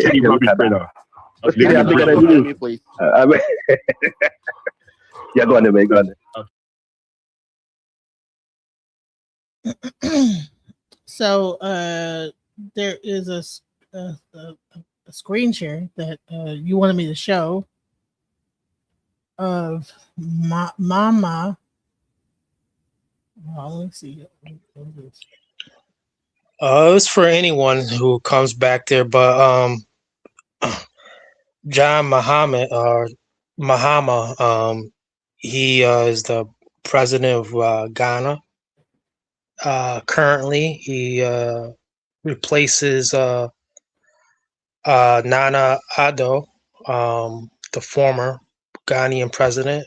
However, I'm pointing out that Africa's issues, again, when the African is born on the continent, it's become instinct for them. I don't know if it's social engineering, but it's instinct for them to leave Africa altogether. While you see this one woman, this American woman, who went to school in Ghana, graduated, and she is on the Artemis flight right now.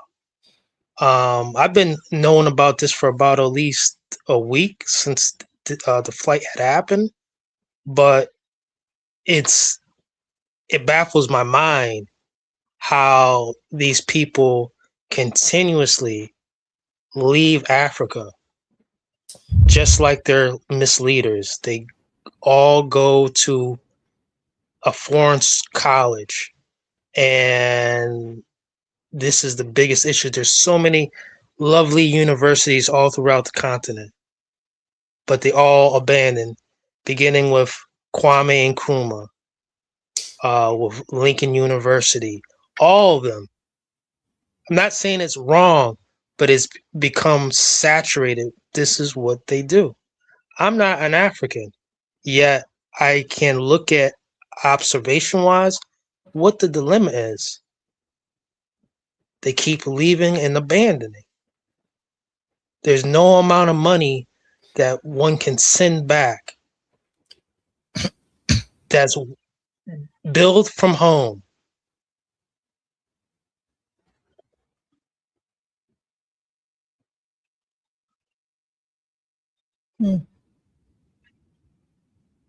But yeah, she's doing it.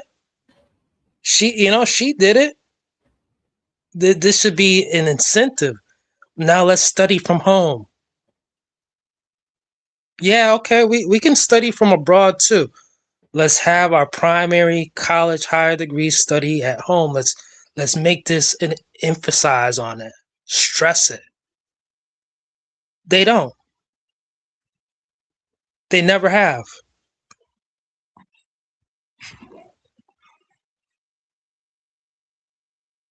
But this whole chaos of West Africa, this made up term, West Africa, this started to occur in the 2000s where it really got popular.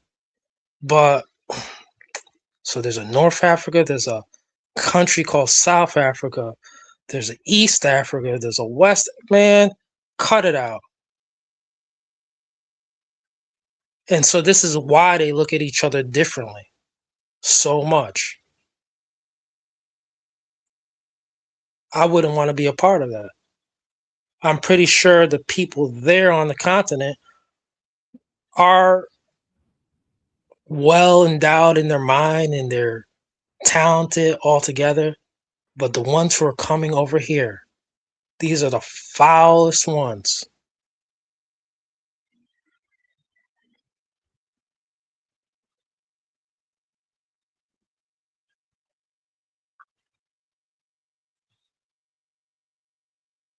Well, I did want to speaking of Africa, I want to give a shout out to African Bambaataa. He passed away, but I'm not sure if I can shout him out. African Bambaataa passed away today.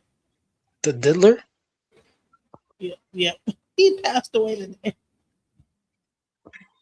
The diddly dude. He passed away. He made some great music, even with the Kraftwerk sample. Made incredible music. I'm not gonna shit on someone's legendary musical accomplishments. However, I don't think those stories are made up. And he was a diddler for real, hardcore. And when I say diddler, I'm not talking about P. Diddy. I'm talking about like level 5 SO offender. SA offender. This is what it came down to in the New York population. They protected him.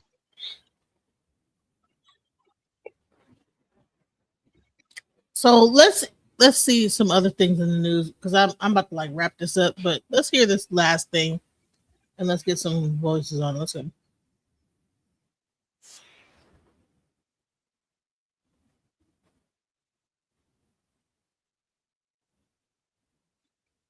The volume.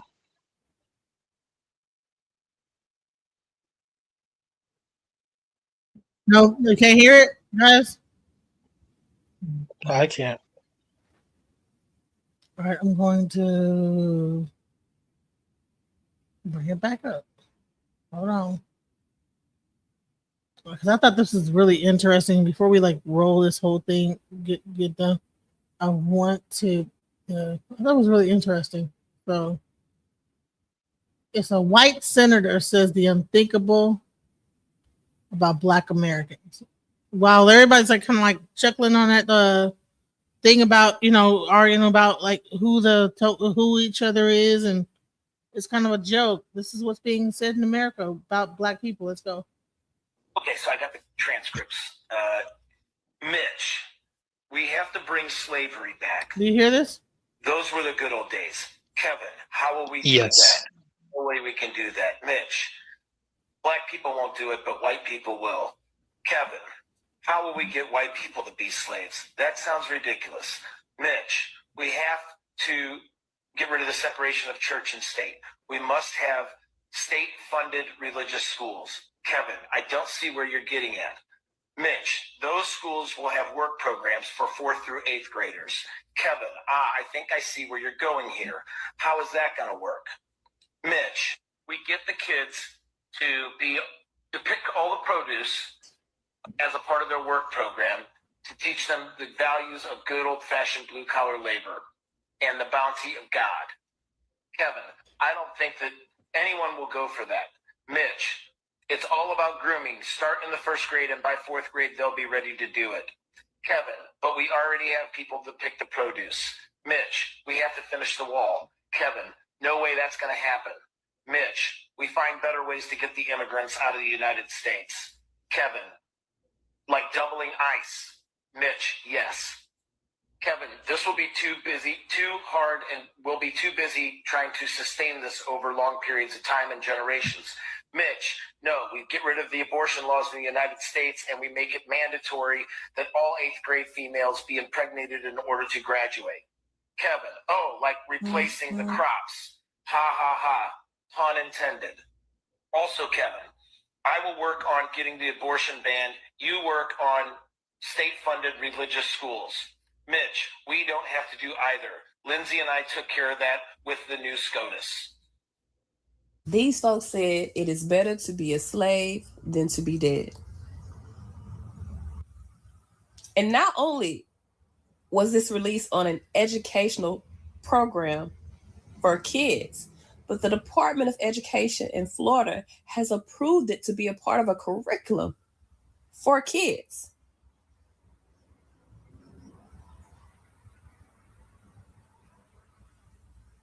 And what's crazy is y'all don't even see the trajectory that this is going in. A couple weeks ago, they released a transcript stating how they weren't going to try to get the blacks back out in the fields because they are aware that we ain't going back out in the fields. Their target has changed from blacks to little white babies. They're targeting their own kind, and even going so far as to open up schools and put it as a part of a curriculum so that they can train them that this is okay.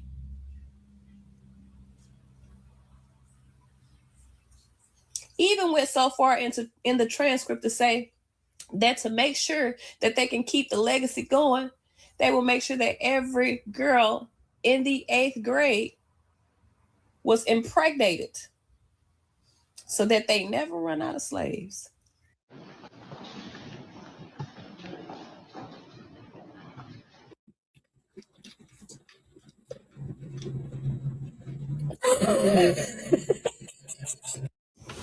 Hello, brothers and sisters. Welcome back to the channel. I'm hoping that you are doing great from wherever you're watching this video from. As you know, I'm your host and presenter, HTech Stories.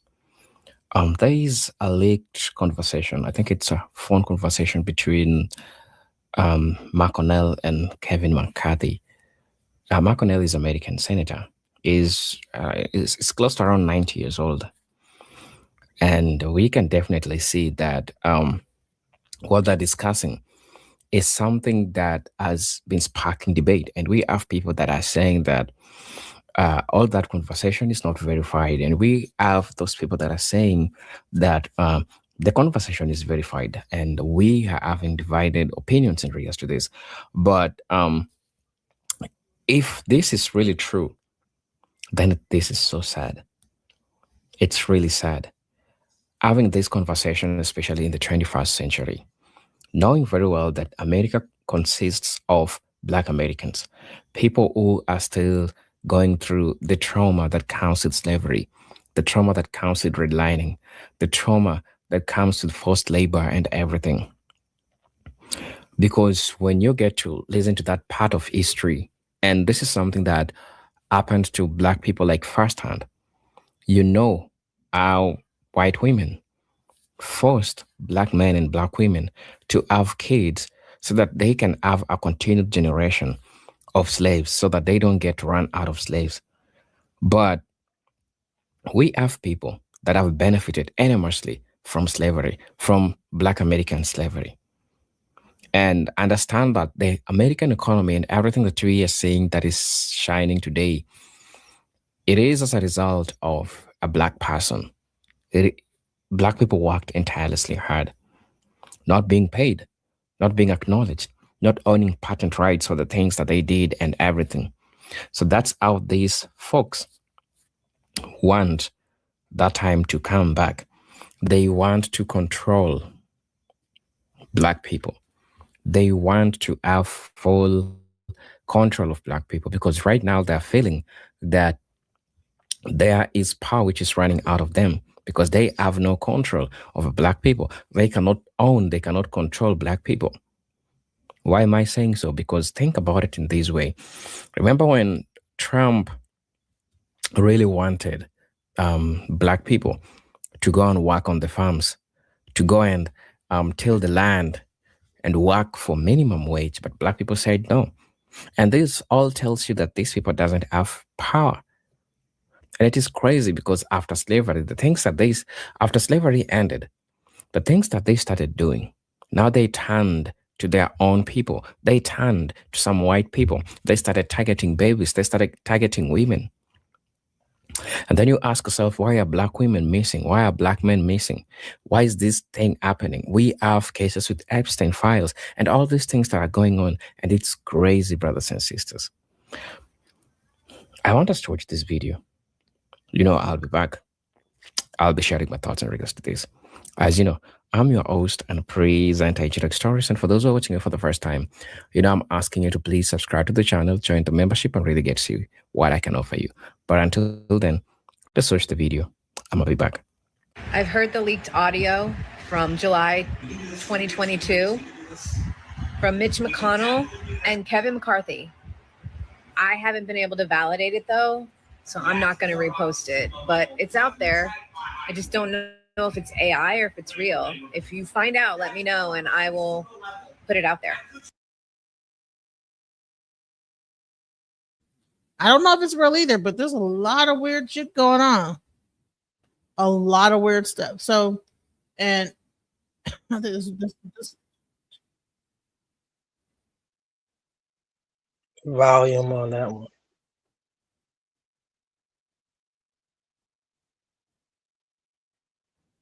Hold on.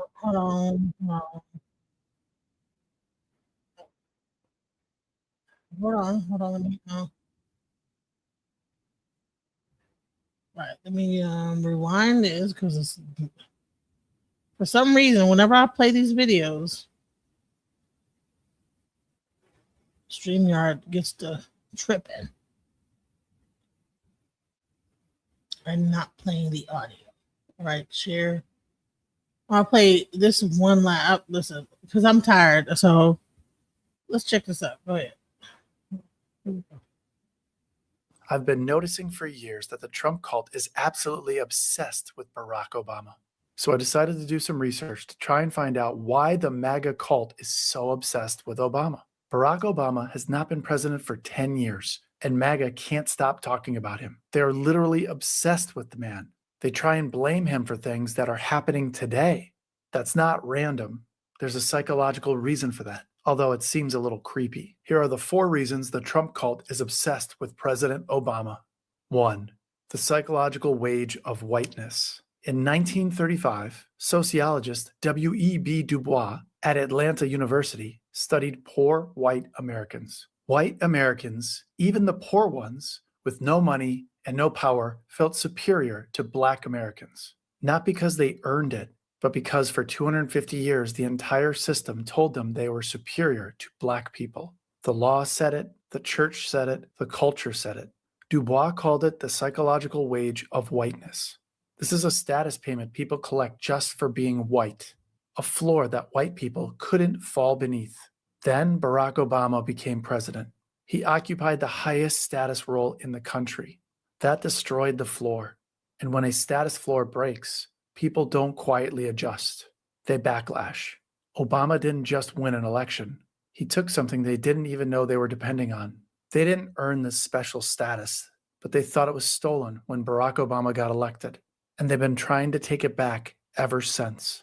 2. Social identity threat. Psychologist Henry Teifel at the University of Bristol spent decades studying in-group conflict. What he found was when a member of an outgroup outperforms the in-group, the psychological response is not one of admiration, but hostility. Teifel called this social identity threat. A failed Black president would have confirmed the Trump cult's worldview, but Obama being polished, competent, scandal-free, and widely respected by world leaders made it impossible to call him incompetent. The better Obama performed, the more threatening he became to the cult, not because of his policies, but because his success directly contradicted. Let me tell you something. I get sick of people reading off of AI. And you could tell when they read off of it, this is not a such and such. It's a this, it gets a list. AI will say, this isn't culture. It's this, it's that, it's the other thing. Like, bro, that is like not even the way people talk. That's how you know when AI is talking, right? It's this wasn't a such and such. It is a this. It is a that. It gets a listing what it is and what the fuck? Who talks like this? I don't know if this is a real psychologist, but you know, I get it. You know, he's trying to break down why, but this is AI. I don't play the AI shit. I don't like the fake AI stuff. I'm trying to find a good place to end my video with a good video, but let's do this one. Let's go. Called Our Skin that has been endorsed by NACI. And I'm going to read exactly what this book says. You guys might find it interesting. A long time ago, way before you were born, a group of white people made up an idea called race. They sorted people by skin color and said that white people were better, smarter, prettier, and they deserved more than everybody else. This would be taught if we socialize our pre-K system. This would be taught. Do you disagree with that findings in the book? 1,000%. How about we teach Jesus loves me? How about this? In teaching Jesus loves the little children, the lyrics go, red and yellow, black and white, they're all precious in our sight. Now, which one would you think would be better? I'll ask everybody on the panel, which is better to teach? This, that is a story that was made up to teach our kids, 3-year-olds who have no idea what race is, now all of a sudden is being taught that white people said this as a truth. Someone point at me that this being a truth, that white people developed race, that white people developed that all of a sudden that was our word that we developed. By the way, I'm Cherokee, Native American. I think we have experienced a little bit of racism before in my life, Chairman. Senator Mullen. So I ask everybody on the panel, which one is better to teach? This or the Jesus Loves Me lyrics? Ma'am, I'll start down here. Just tell me which one. I don't have time for an explanation. What I'll tell you, Senator Mullen, is that what children in these early years develop their identity. The question. It's the important, question is which it's important one that our classrooms are. I'm just asking which one is better. Let her answer the question, please. My question is this. She will answer it if she sees fit. Which one is better? It's important that children's identity and language and culture are recognized. That's not answering my question. And that's what creates strong executive function. If you don't want to answer my question, that's fine. Let's move on down the panel. Which was exactly, that's exactly what it is.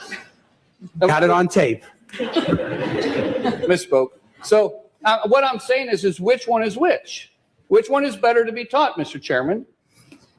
Is it this or is it the Jesus? Is your question directed to me or Ms. Woman? Well, you keep interrupting me saying they're not asking the question. Want to ask And I me the wish question? you'd really stay out of No, the no, no. questions. It's his my question. time. He gets to dictate it.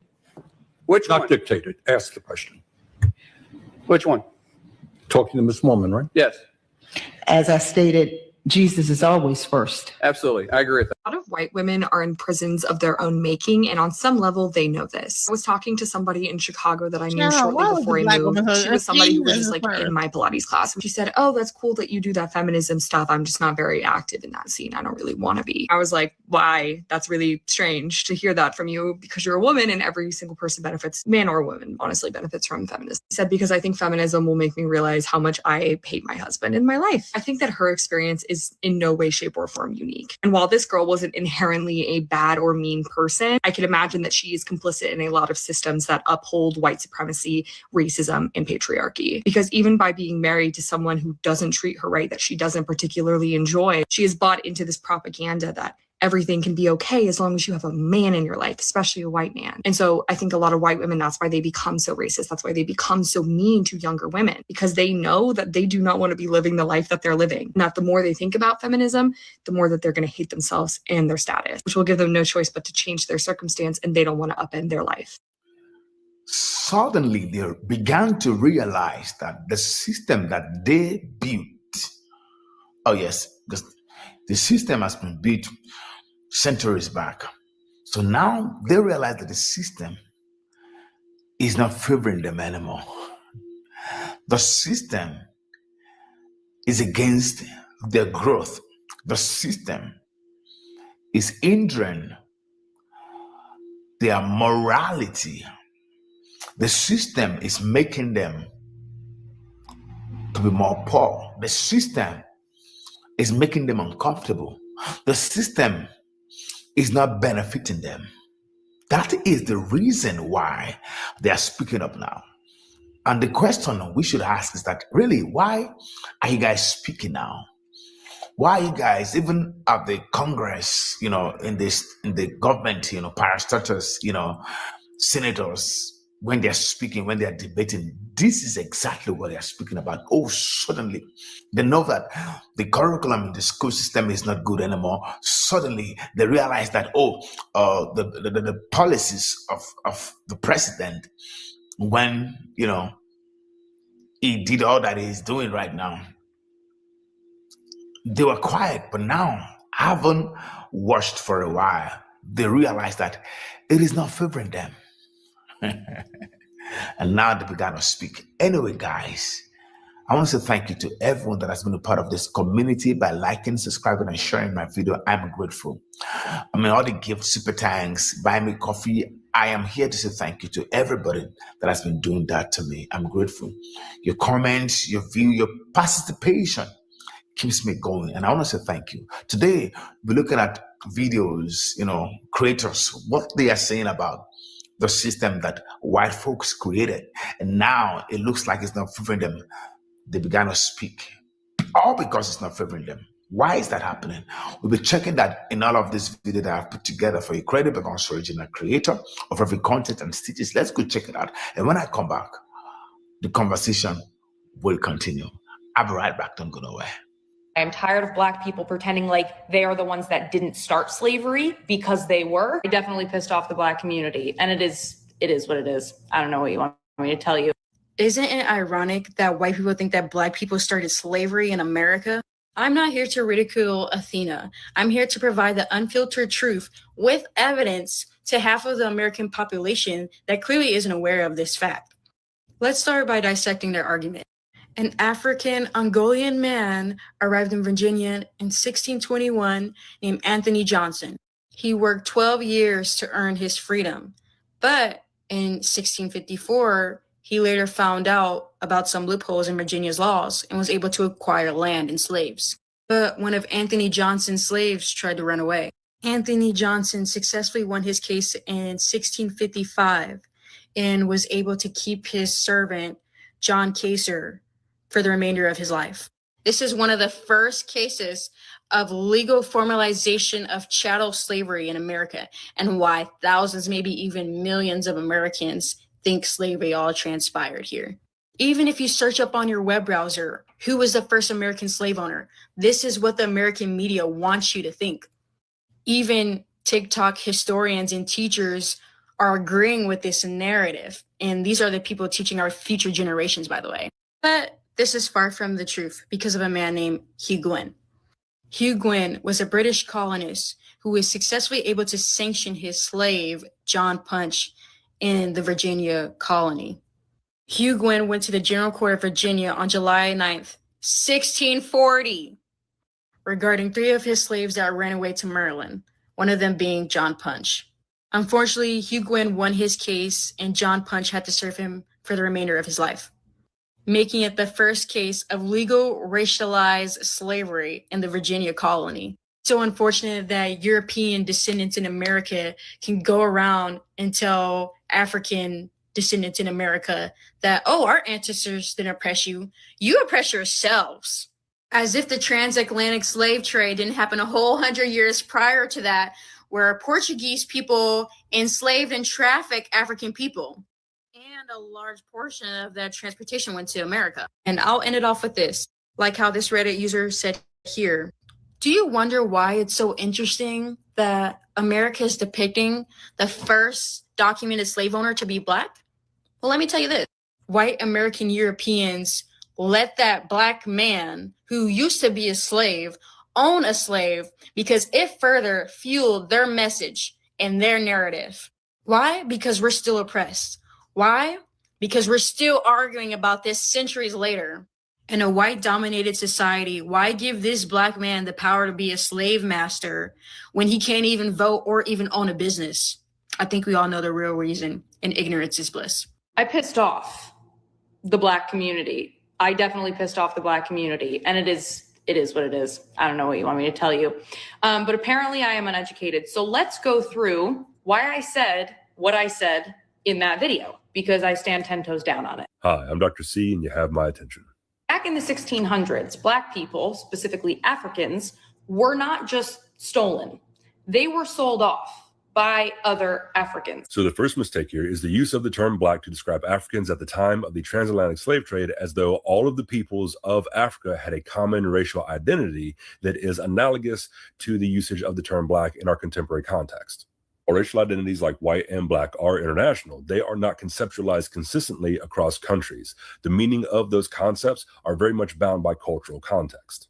It is also worth noting that the ideas of whiteness and Blackness didn't really begin to start developing until the mid-1400s, when the Portuguese sought to explain why it was okay for them to enslave Africans.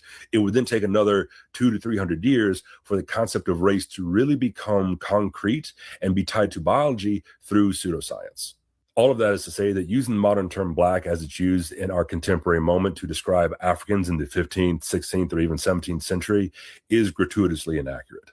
Furthermore, the continent of Africa is much larger than the entirety of North America, and so suggesting that those Africans are selling off each other as though they had a collective identity is at best woefully uninformed, or at worst virulently bigoted.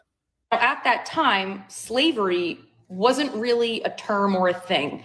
They had indentured servants. These servants had time limits of how long they were going to be working. So after these 3 years, you're free to go. And honestly, truthfully, a lot of these men and women chose to become indentured servants because it wasn't a forever thing, it wasn't a long thing, and they would be able to freely come into America. Not saying that it was right. I'm just saying some of these men and women did go by choice so they could leave their home country. While you may be able to find historical accounts of Africans putting themselves in indentured servitude in order to leave the continent, this is a phenomenon that is far more heavily associated with the poor Europeans attempting to come to the colonies in the Americas. What I said in my video was that Black people created slavery. They started slavery. What I didn't specify was that I clarified this in the comments immediately after uploading, but just not in the video specifically. But before this drama took place, I clarified it right when I put up the video that I was talking about in the US, not the entire world, because that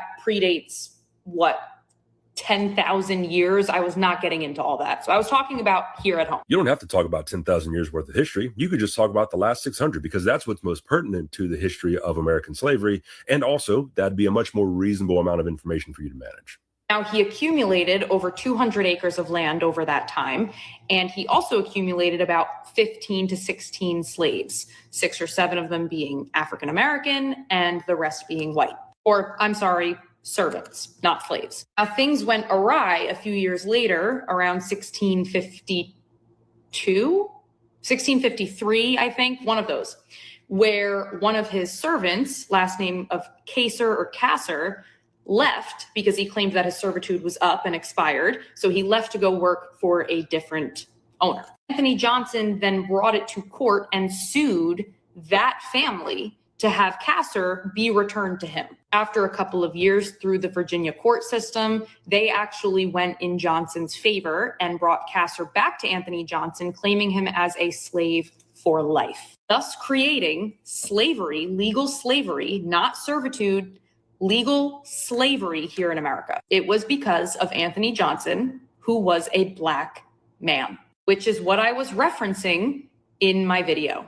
No matter how poor the delivery, which I admit it was atrocious. So I apologize for that. So this is wrong on 4 counts, and the most superficial of which is that the court case with Anthony Johnson occurred in 1655.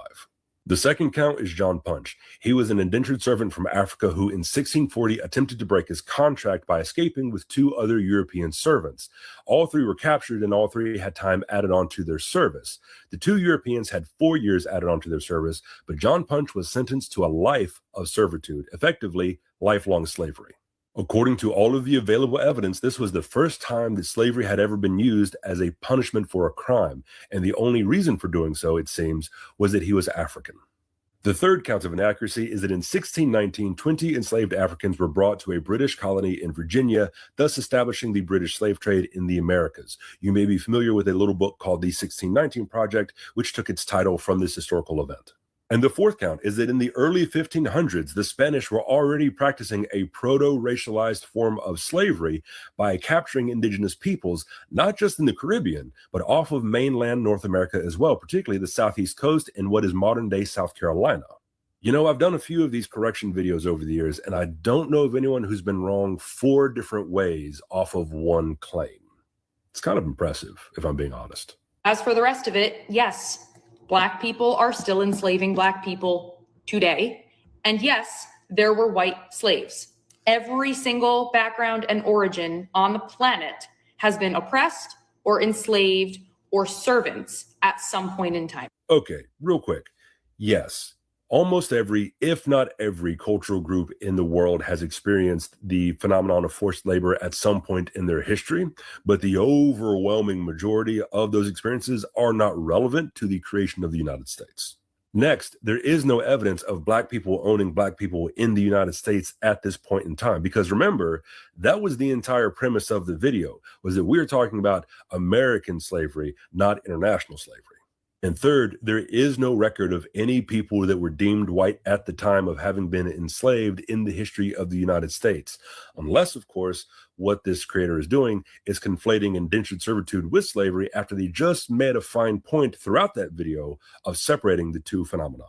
The white race did not invent slavery, but they were the race that ended it. Slavery has yet to end in the United States. It's just evolved into prison labor and the exploitation of undocumented immigrants, although somehow I suspect that this creator is not concerned about that. Now, credit where it's due. There were some white folks who helped to end chattel slavery, and they were the ones who sided with the Black and brown folks and were willing to point guns at other white folks. I say in many, many other videos, if I missed anything or forgot anything or didn't know something, feel free to comment it below. I don't care. I'm always open to conversation. I love talking about this kind of stuff. But for tens of thousands of Black people to get up in my comments daily and call me uneducated or God knows what else, yet not one of them actually is doing the educating, how do you expect people to learn if you are unapproachable and mean? Riddle me. Now, there is more in that creator's video that I'm just choosing not to engage with because some of it is wrong to the point of being confusing and I don't want to get bogged down. So I'm just going to end this with a podcast recommendation for those of you who are watching this and don't want to seem vibrantly uninformed, like the world's most ignorant peacock. The podcast is called Seen on Radio. That's SCENE. And the second season is called Seeing White. It is an excellent scholarly overview of how race became developed both internationally and specifically within the context of American slavery. Oh, and one last thing. I'm aware that the creator that I'm responding to is going through some serious medical concerns, and so I will not be tolerating any comments about that in the comments section. As an American, there are some things that you can truly never fully understand until you leave the United States. I moved out of the United States 2.5 years ago, and since then, there have been moments where certain things happen that completely and utterly break everything that I've ever known. And today, one of those things happened. I'm currently living in Germany, and very recently, I just got a part-time barista job. It's completely a part-time thing and just something for me to make some extra cash on the side. And I literally Can we pause it? more than 20 hours a week per my resident permit. And I haven't even started working yet, but Thank you. Real brief. People who are tuning in, hit the like button, share, subscribe. This is the man in the high castle. And also, proud Americans, when you notice this woman right here, this female, notice that septum ring. There's a theory behind it. It doesn't matter what demographic she is of. When you see the septum ring, that's it. That's all you have to say? Yep. there are some things about this job that have already broken me in a good way. As I'm in talks with the boss trying to get this job, I'm expecting like, okay, we'll do like an interview or something and they can see if they like me or not. And the boss emails me about like, they don't do like an interview, they do like a tryout day. And they're telling me like, come in for the tryout day and see if you like it and if you fit in with the environment well. And when I went in for the tryout day and like all went really well and stuff, the boss asked me at the end, so like if you feel good about this job, like if you like it, if it suits you well and you think you might want to stay here, then just like write me an email and let me know by like Tuesday or whatever. And they're not saying anything about like whether they even like me or not. Like all the focus seems to be on whether like I like the job and I want to stay there. Like I ended up having to ask like, well, do you like me? Like my German isn't so good. So like, is it okay or is it like a problem? Like, how do you feel like I fit in with the environment? And only then did I hear from the boss like, that yeah, they liked me too. And then as we're going through the hiring process, like the first thing that they tell me is like, okay, the paperwork should be ready to sign in like 2 weeks. First things first, I need a little bit of information from you. And the first thing she asked me was, when do you want to take your vacation days this year? Literally the first thing that they asked me. Guess how many vacation days I get for a part-time 20-hour-a-week barista job? I am allotted 36 vacation days, or 6 weeks in a 6-day work week schedule. 6 weeks. But the thing that broke me today was an email from my boss telling me that not only is it possible for me to go on the public healthcare system, but it's literally required for me to. For context, this has never been possible for me before. And since I turned 25 and moved outside of the United States, I've only been able to have essentially travel insurance. And now through the German public healthcare system, I can pay into it and then see pretty much any doctor that I want to, as long as they have an available appointment for free or pretty much free. And the amount that you pay into it is like 100 euros a month. I haven't been to a dentist in like 10 years. And I know that partially that's definitely my fault, but I literally through like the public health insurance, it's like required for you to go like twice a year. I was like kind of freaking out when I first got the email, and I was like texting my German friends so that they could like help me understand better. And because like I translated it, but I was like, I don't want this to be like a false translation or something and me get my hopes up for no reason. And they were like, congratulations, like, but I was like really overwhelmed by it, and they were like, I don't understand what the big deal is. Like, yeah, of course, anyone in Germany who makes more than like 600 euros a month, they automatically can go on the public health insurance. And they're asking me like, what, you didn't know that? And I'm like, no, I did. Like, why would I have even expected that or thought to research something like that. We don't even have a public healthcare system like this. And a 20-hour-a-week barista gig would never give you social safety nets from. Why would I have ever thought to look something like that up? I'm used to a part-time job giving you nothing. I'm used to public healthcare not even really existing. I'm used to things being impossibly expensive. I'm used to things being intentionally made to be as difficult as possible to deter people from obtaining them. I'm used to things being unforgiving and uncaring and unhuman. Like, I can't believe how easy it was for me to obtain the essential care that every human being needs and deserves just by serving a little bit of coffee. Like, of course, you can read and research about other countries like as much as possible, but there's some things that you don't fully understand until you leave the United States. I'm so angry and full of grief that our government and our society and media and whoever else has convinced us that the way that we live is normal. How did white people build the system that created racism? Great question. Let's break this down. Racism, as we know it today, is a construct. It didn't always exist in the way that we think of it now. It was developed to justify one thing: power. During European colonial expansion from the 15th century onward, white European powers needed an excuse to justify things like slavery, genocide, expansion, extraction, land theft, and exploitation. So they created a hierarchy: white at the top, everyone else below. This was then written into science, law, education, and obviously religion. It was then used to justify slavery, genocides, and the building of empires on stolen land. So that's what I mean when I say white people built the system. It doesn't mean that white people are responsible for what happened 400 years ago, but it does mean the system was built to benefit whiteness. And that benefit is still showing up strong in who gets access, who gets protected, and who gets punished. So if white people built the system, we white people certainly have a role to play in dismantling it. That's not blame, it's accountability and responsibility. I'm the anti-racist mum, and if you're ready to unlearn your social conditioning, hit the link in my bio for low-cost resources that will help you do just that, and keep following me for more uncomfortable truths.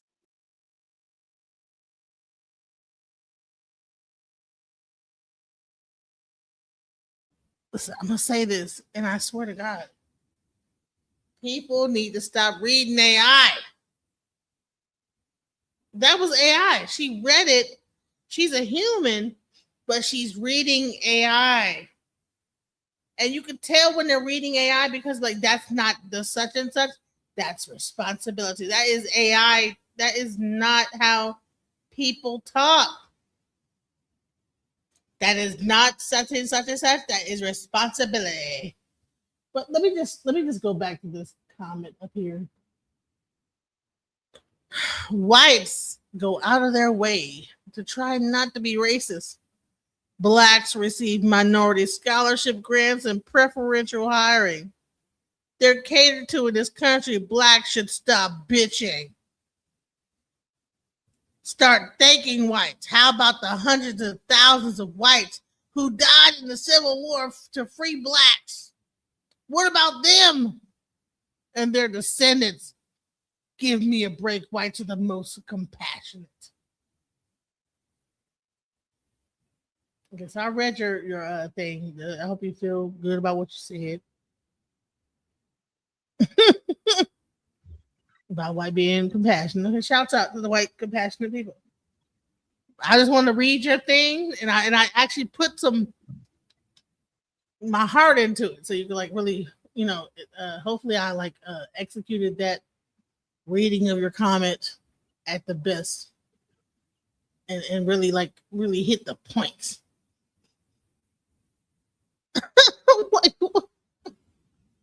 all the white people that was in the Revolutionary War.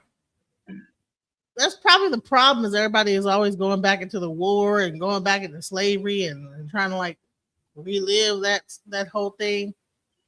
See, that's the reason back to slavery time. If you don't get the hell up out of here, bro. The white people in the Revolutionary War. You know, okay. Go ahead. What I noticed about that woman is not only was she lying, I'm talking about the one with the red hair. It's the teeth for 10 years without a dentist. Her shit looks immaculate. Damn, you know, this is I'm not on Texas. I'm not on TikTok. None of that stuff. Maybe I will later in life, but there's a reason for it, and those are many of the reasons right there. Right. And then people are reading AI. The last one was like just a straight AI read. Like, you really think she was that intelligent that she could? No, she put it on AI. She was reading it. That's not accountability. That is such and such. I mean, that's what AI does. Whenever AI, how you know a person is reading something off AI, they will start to listen. The reason why the slave trade didn't exist is because this. That's not sadness. That is happiness. You know what I'm saying? It's always going to be this or that. You know, this is not this. It's that. And if it's not this and this is not that, then 1, 2, 3. It's like, I mean, it's like a robot. And I get so sick of it. It's so obvious when people are reading off of AI. When they start saying that's not such and such, that's accountability, whatever the hell they're going to say. Because AI does, whenever you read any AI, it'll say, well, this is like the information, blah, blah. And that's not this, it's that. It's like, bro, that is AI. So you're reading AI, and it's so obvious. It's so ridiculously obvious you're reading AI because people do not talk like that. And so you'll think a person is sounding intelligent, but really they're just reading off of AI with their nose and big old nose and everything like that. You know what I'm saying? So stop it. You know, anyway, let's go. Suddenly, it looks like they are speaking for everyone's advantage.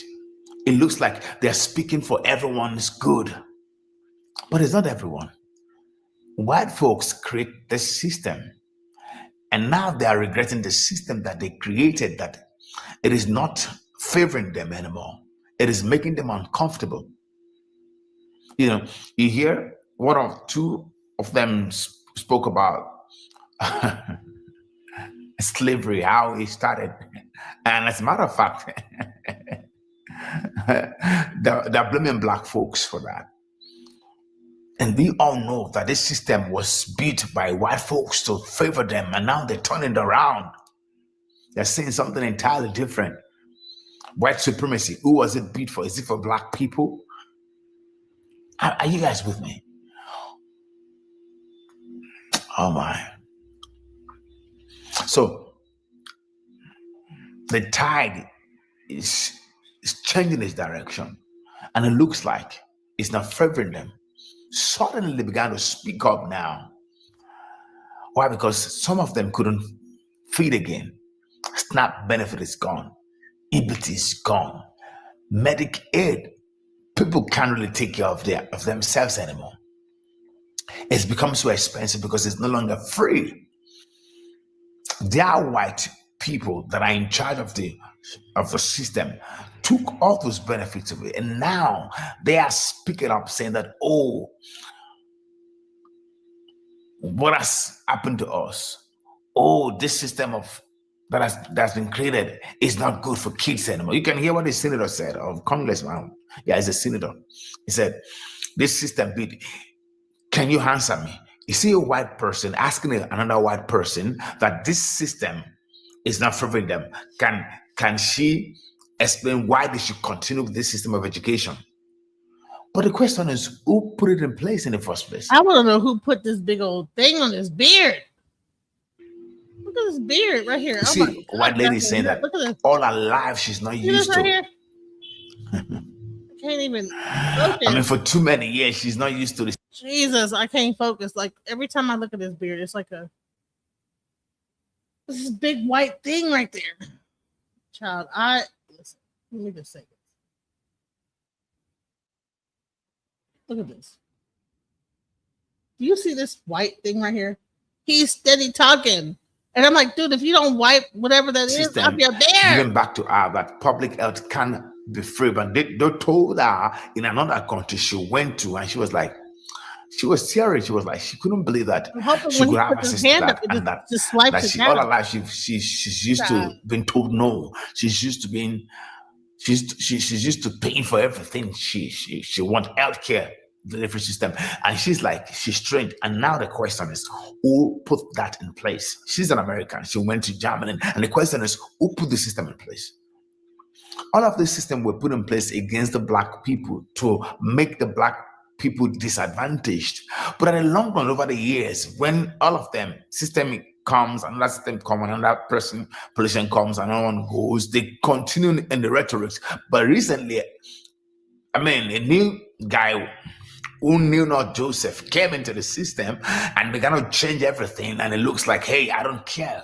There's been a lot of misappropriation of fund. There's been a lot of mismanagement of fund, and it began to change everything. And of course, they now began to like, oh, so this thing is not good. Ciao. And I feel like I'm listening to a Jamaican patois. What are you saying?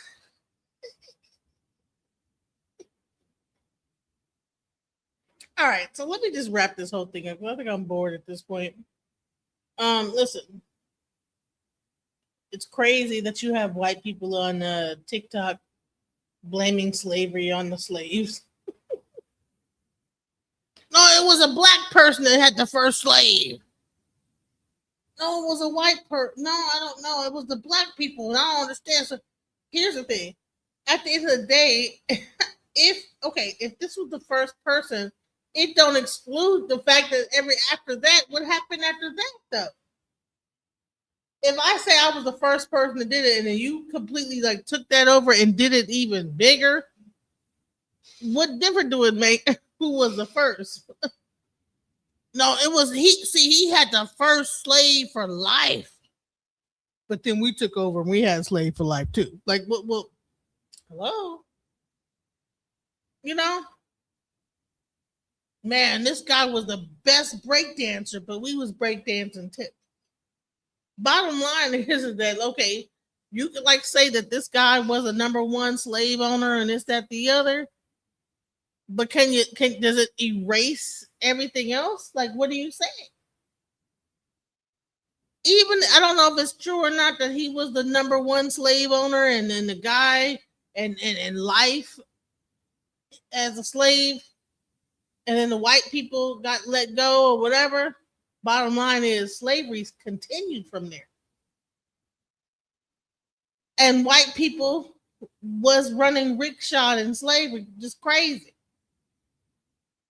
People was trying to escape. They were not always compliant. Burning down slave houses, all type of wild stuff, you know? So I would say this is that to try to say, well, y'all did it too, is not an excuse for what happened. Stop it. That's like two kids. Well, my brother did it, so therefore, so that doesn't excuse you. If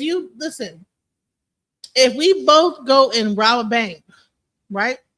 You can't be like, well, he robbed the bank too, and then I get a lesser sentence. Y'all both wrong. What the hell are you talking about? So she thought that she ate with that, with the first black slave. She got the facts and everything. In 1982, 1892, in this courthouse, this and that happened, and then it was the first ever black slave that ever owned. Okay, and then what happened after that? What happened if even okay? So if blacks were the first slave owners, what happened after that? And then what? Honey, we be the first to do a lot of shit. Honey, we were the first to pop lock. We were the first to like sing some R&B tunes. What happened after that? We was the first to be rapping. We were the first to like be doing break dancing. I mean, so what? But then what happened? Did it get like gentrified and turned into its own thing? Like, was the slavery then turned into the white version of slavery? Just like it happens to be like a person can be pop locking, and then there's like I'm not gonna like talk because there's some really good pop lockers, white pop lockers out there. But I'm just trying to say is that I don't know if the slavery that this guy was enacted on his slave is the same as the slavery that the white man was doing. It might have been, who knows? Bottom line is, it does not erase the fact that slavery existed. So to bring up whatever white black man that was the first black slave owner, and he's the reason why. I mean, monkey see, monkey do. So y'all saying y'all was actually following the black man's lead? Is that what you're saying? That the black man started the slavery, and then y'all just follow what he was doing. So even in slavery, there was nothing original.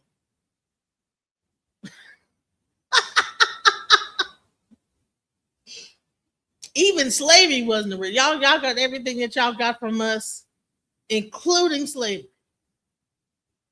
Shouts out to the original. Nevertheless, I got to go to bed because I'm tired. If you want to say some last words, I'm about to go to bed. Go ahead.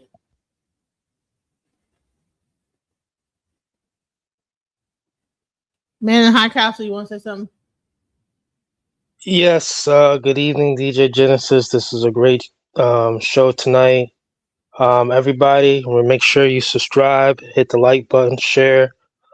You can see that Brother Johnson or the Book of Johnson is coming up next. And then you have a Marriage in Ifa episode coming up shortly after that. Stay tuned.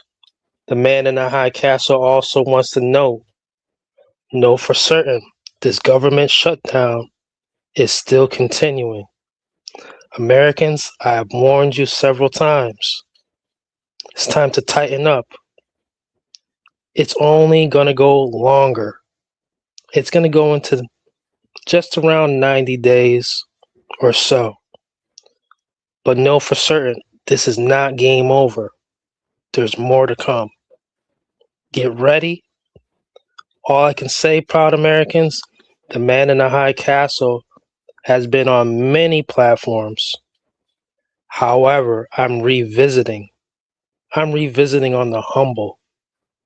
I like to see projects grow. I like to see projects be successful. I like to see projects become humble in their success. And this channel is a project of the man in the high castle. So stay tuned for more great content. Ashe. It's also a project of DJ Joseph Detroit. And so, like he said, yes, coming up tomorrow, we have the Book of Johnson. And we're going to be talking about, is sovereignty real? And this is not the first time we've had the Book of Johnson on the channel. This will be the second time. The first time he got really into the Mormon church, the Moors, everything. And so the next thing is he's going to be breaking down sovereignty. Now, if anyone is aware, we did a whole show from these lawyers called the Pot Brothers, where they were telling you to shut the F up, right? When you get pulled over, shut the F up. You ask them a certain thing, you just say this, you say that. But Book of Johnson is saying, hold on. If you're sovereign, that's not the same thing as what you would say. So that's going to be a very interesting show tomorrow night at 6 p.m. And then on Tuesday, I'm going to be talking about Ifa. Normally on a Friday, we would do like a show about divination with Baba Falakun, but he just did an initiation this week. So he's gonna like take a little time off to like regroup, and hopefully we'll be able to resume next week. But in the meantime, we have these 2 shows coming up. Please support the channel. Please like and subscribe. I appreciate everybody for sticking through with us up until this point. Much love and peace. You had something to say again? I heard I was going to point out this last part about this new Baba. Out of all the Babas that I've seen on the program and heard, I'm only going to give an analogy.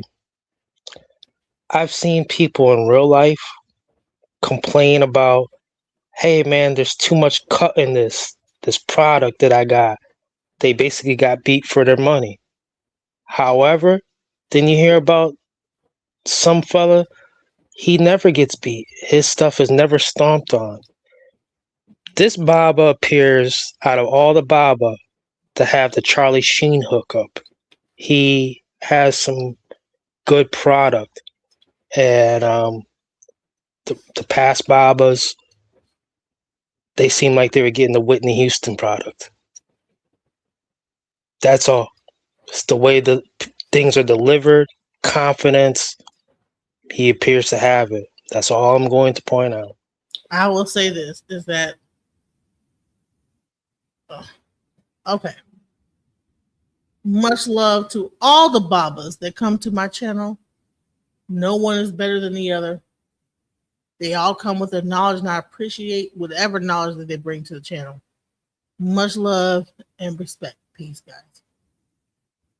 Just when I thought I couldn't find my way out, yeah, I searched the God in me to find my way out. I know it can seem way out, but the Creator flows to and through me from way out. I'm talking way out, yeah, yeah, yeah. See, if you believe in the God in you,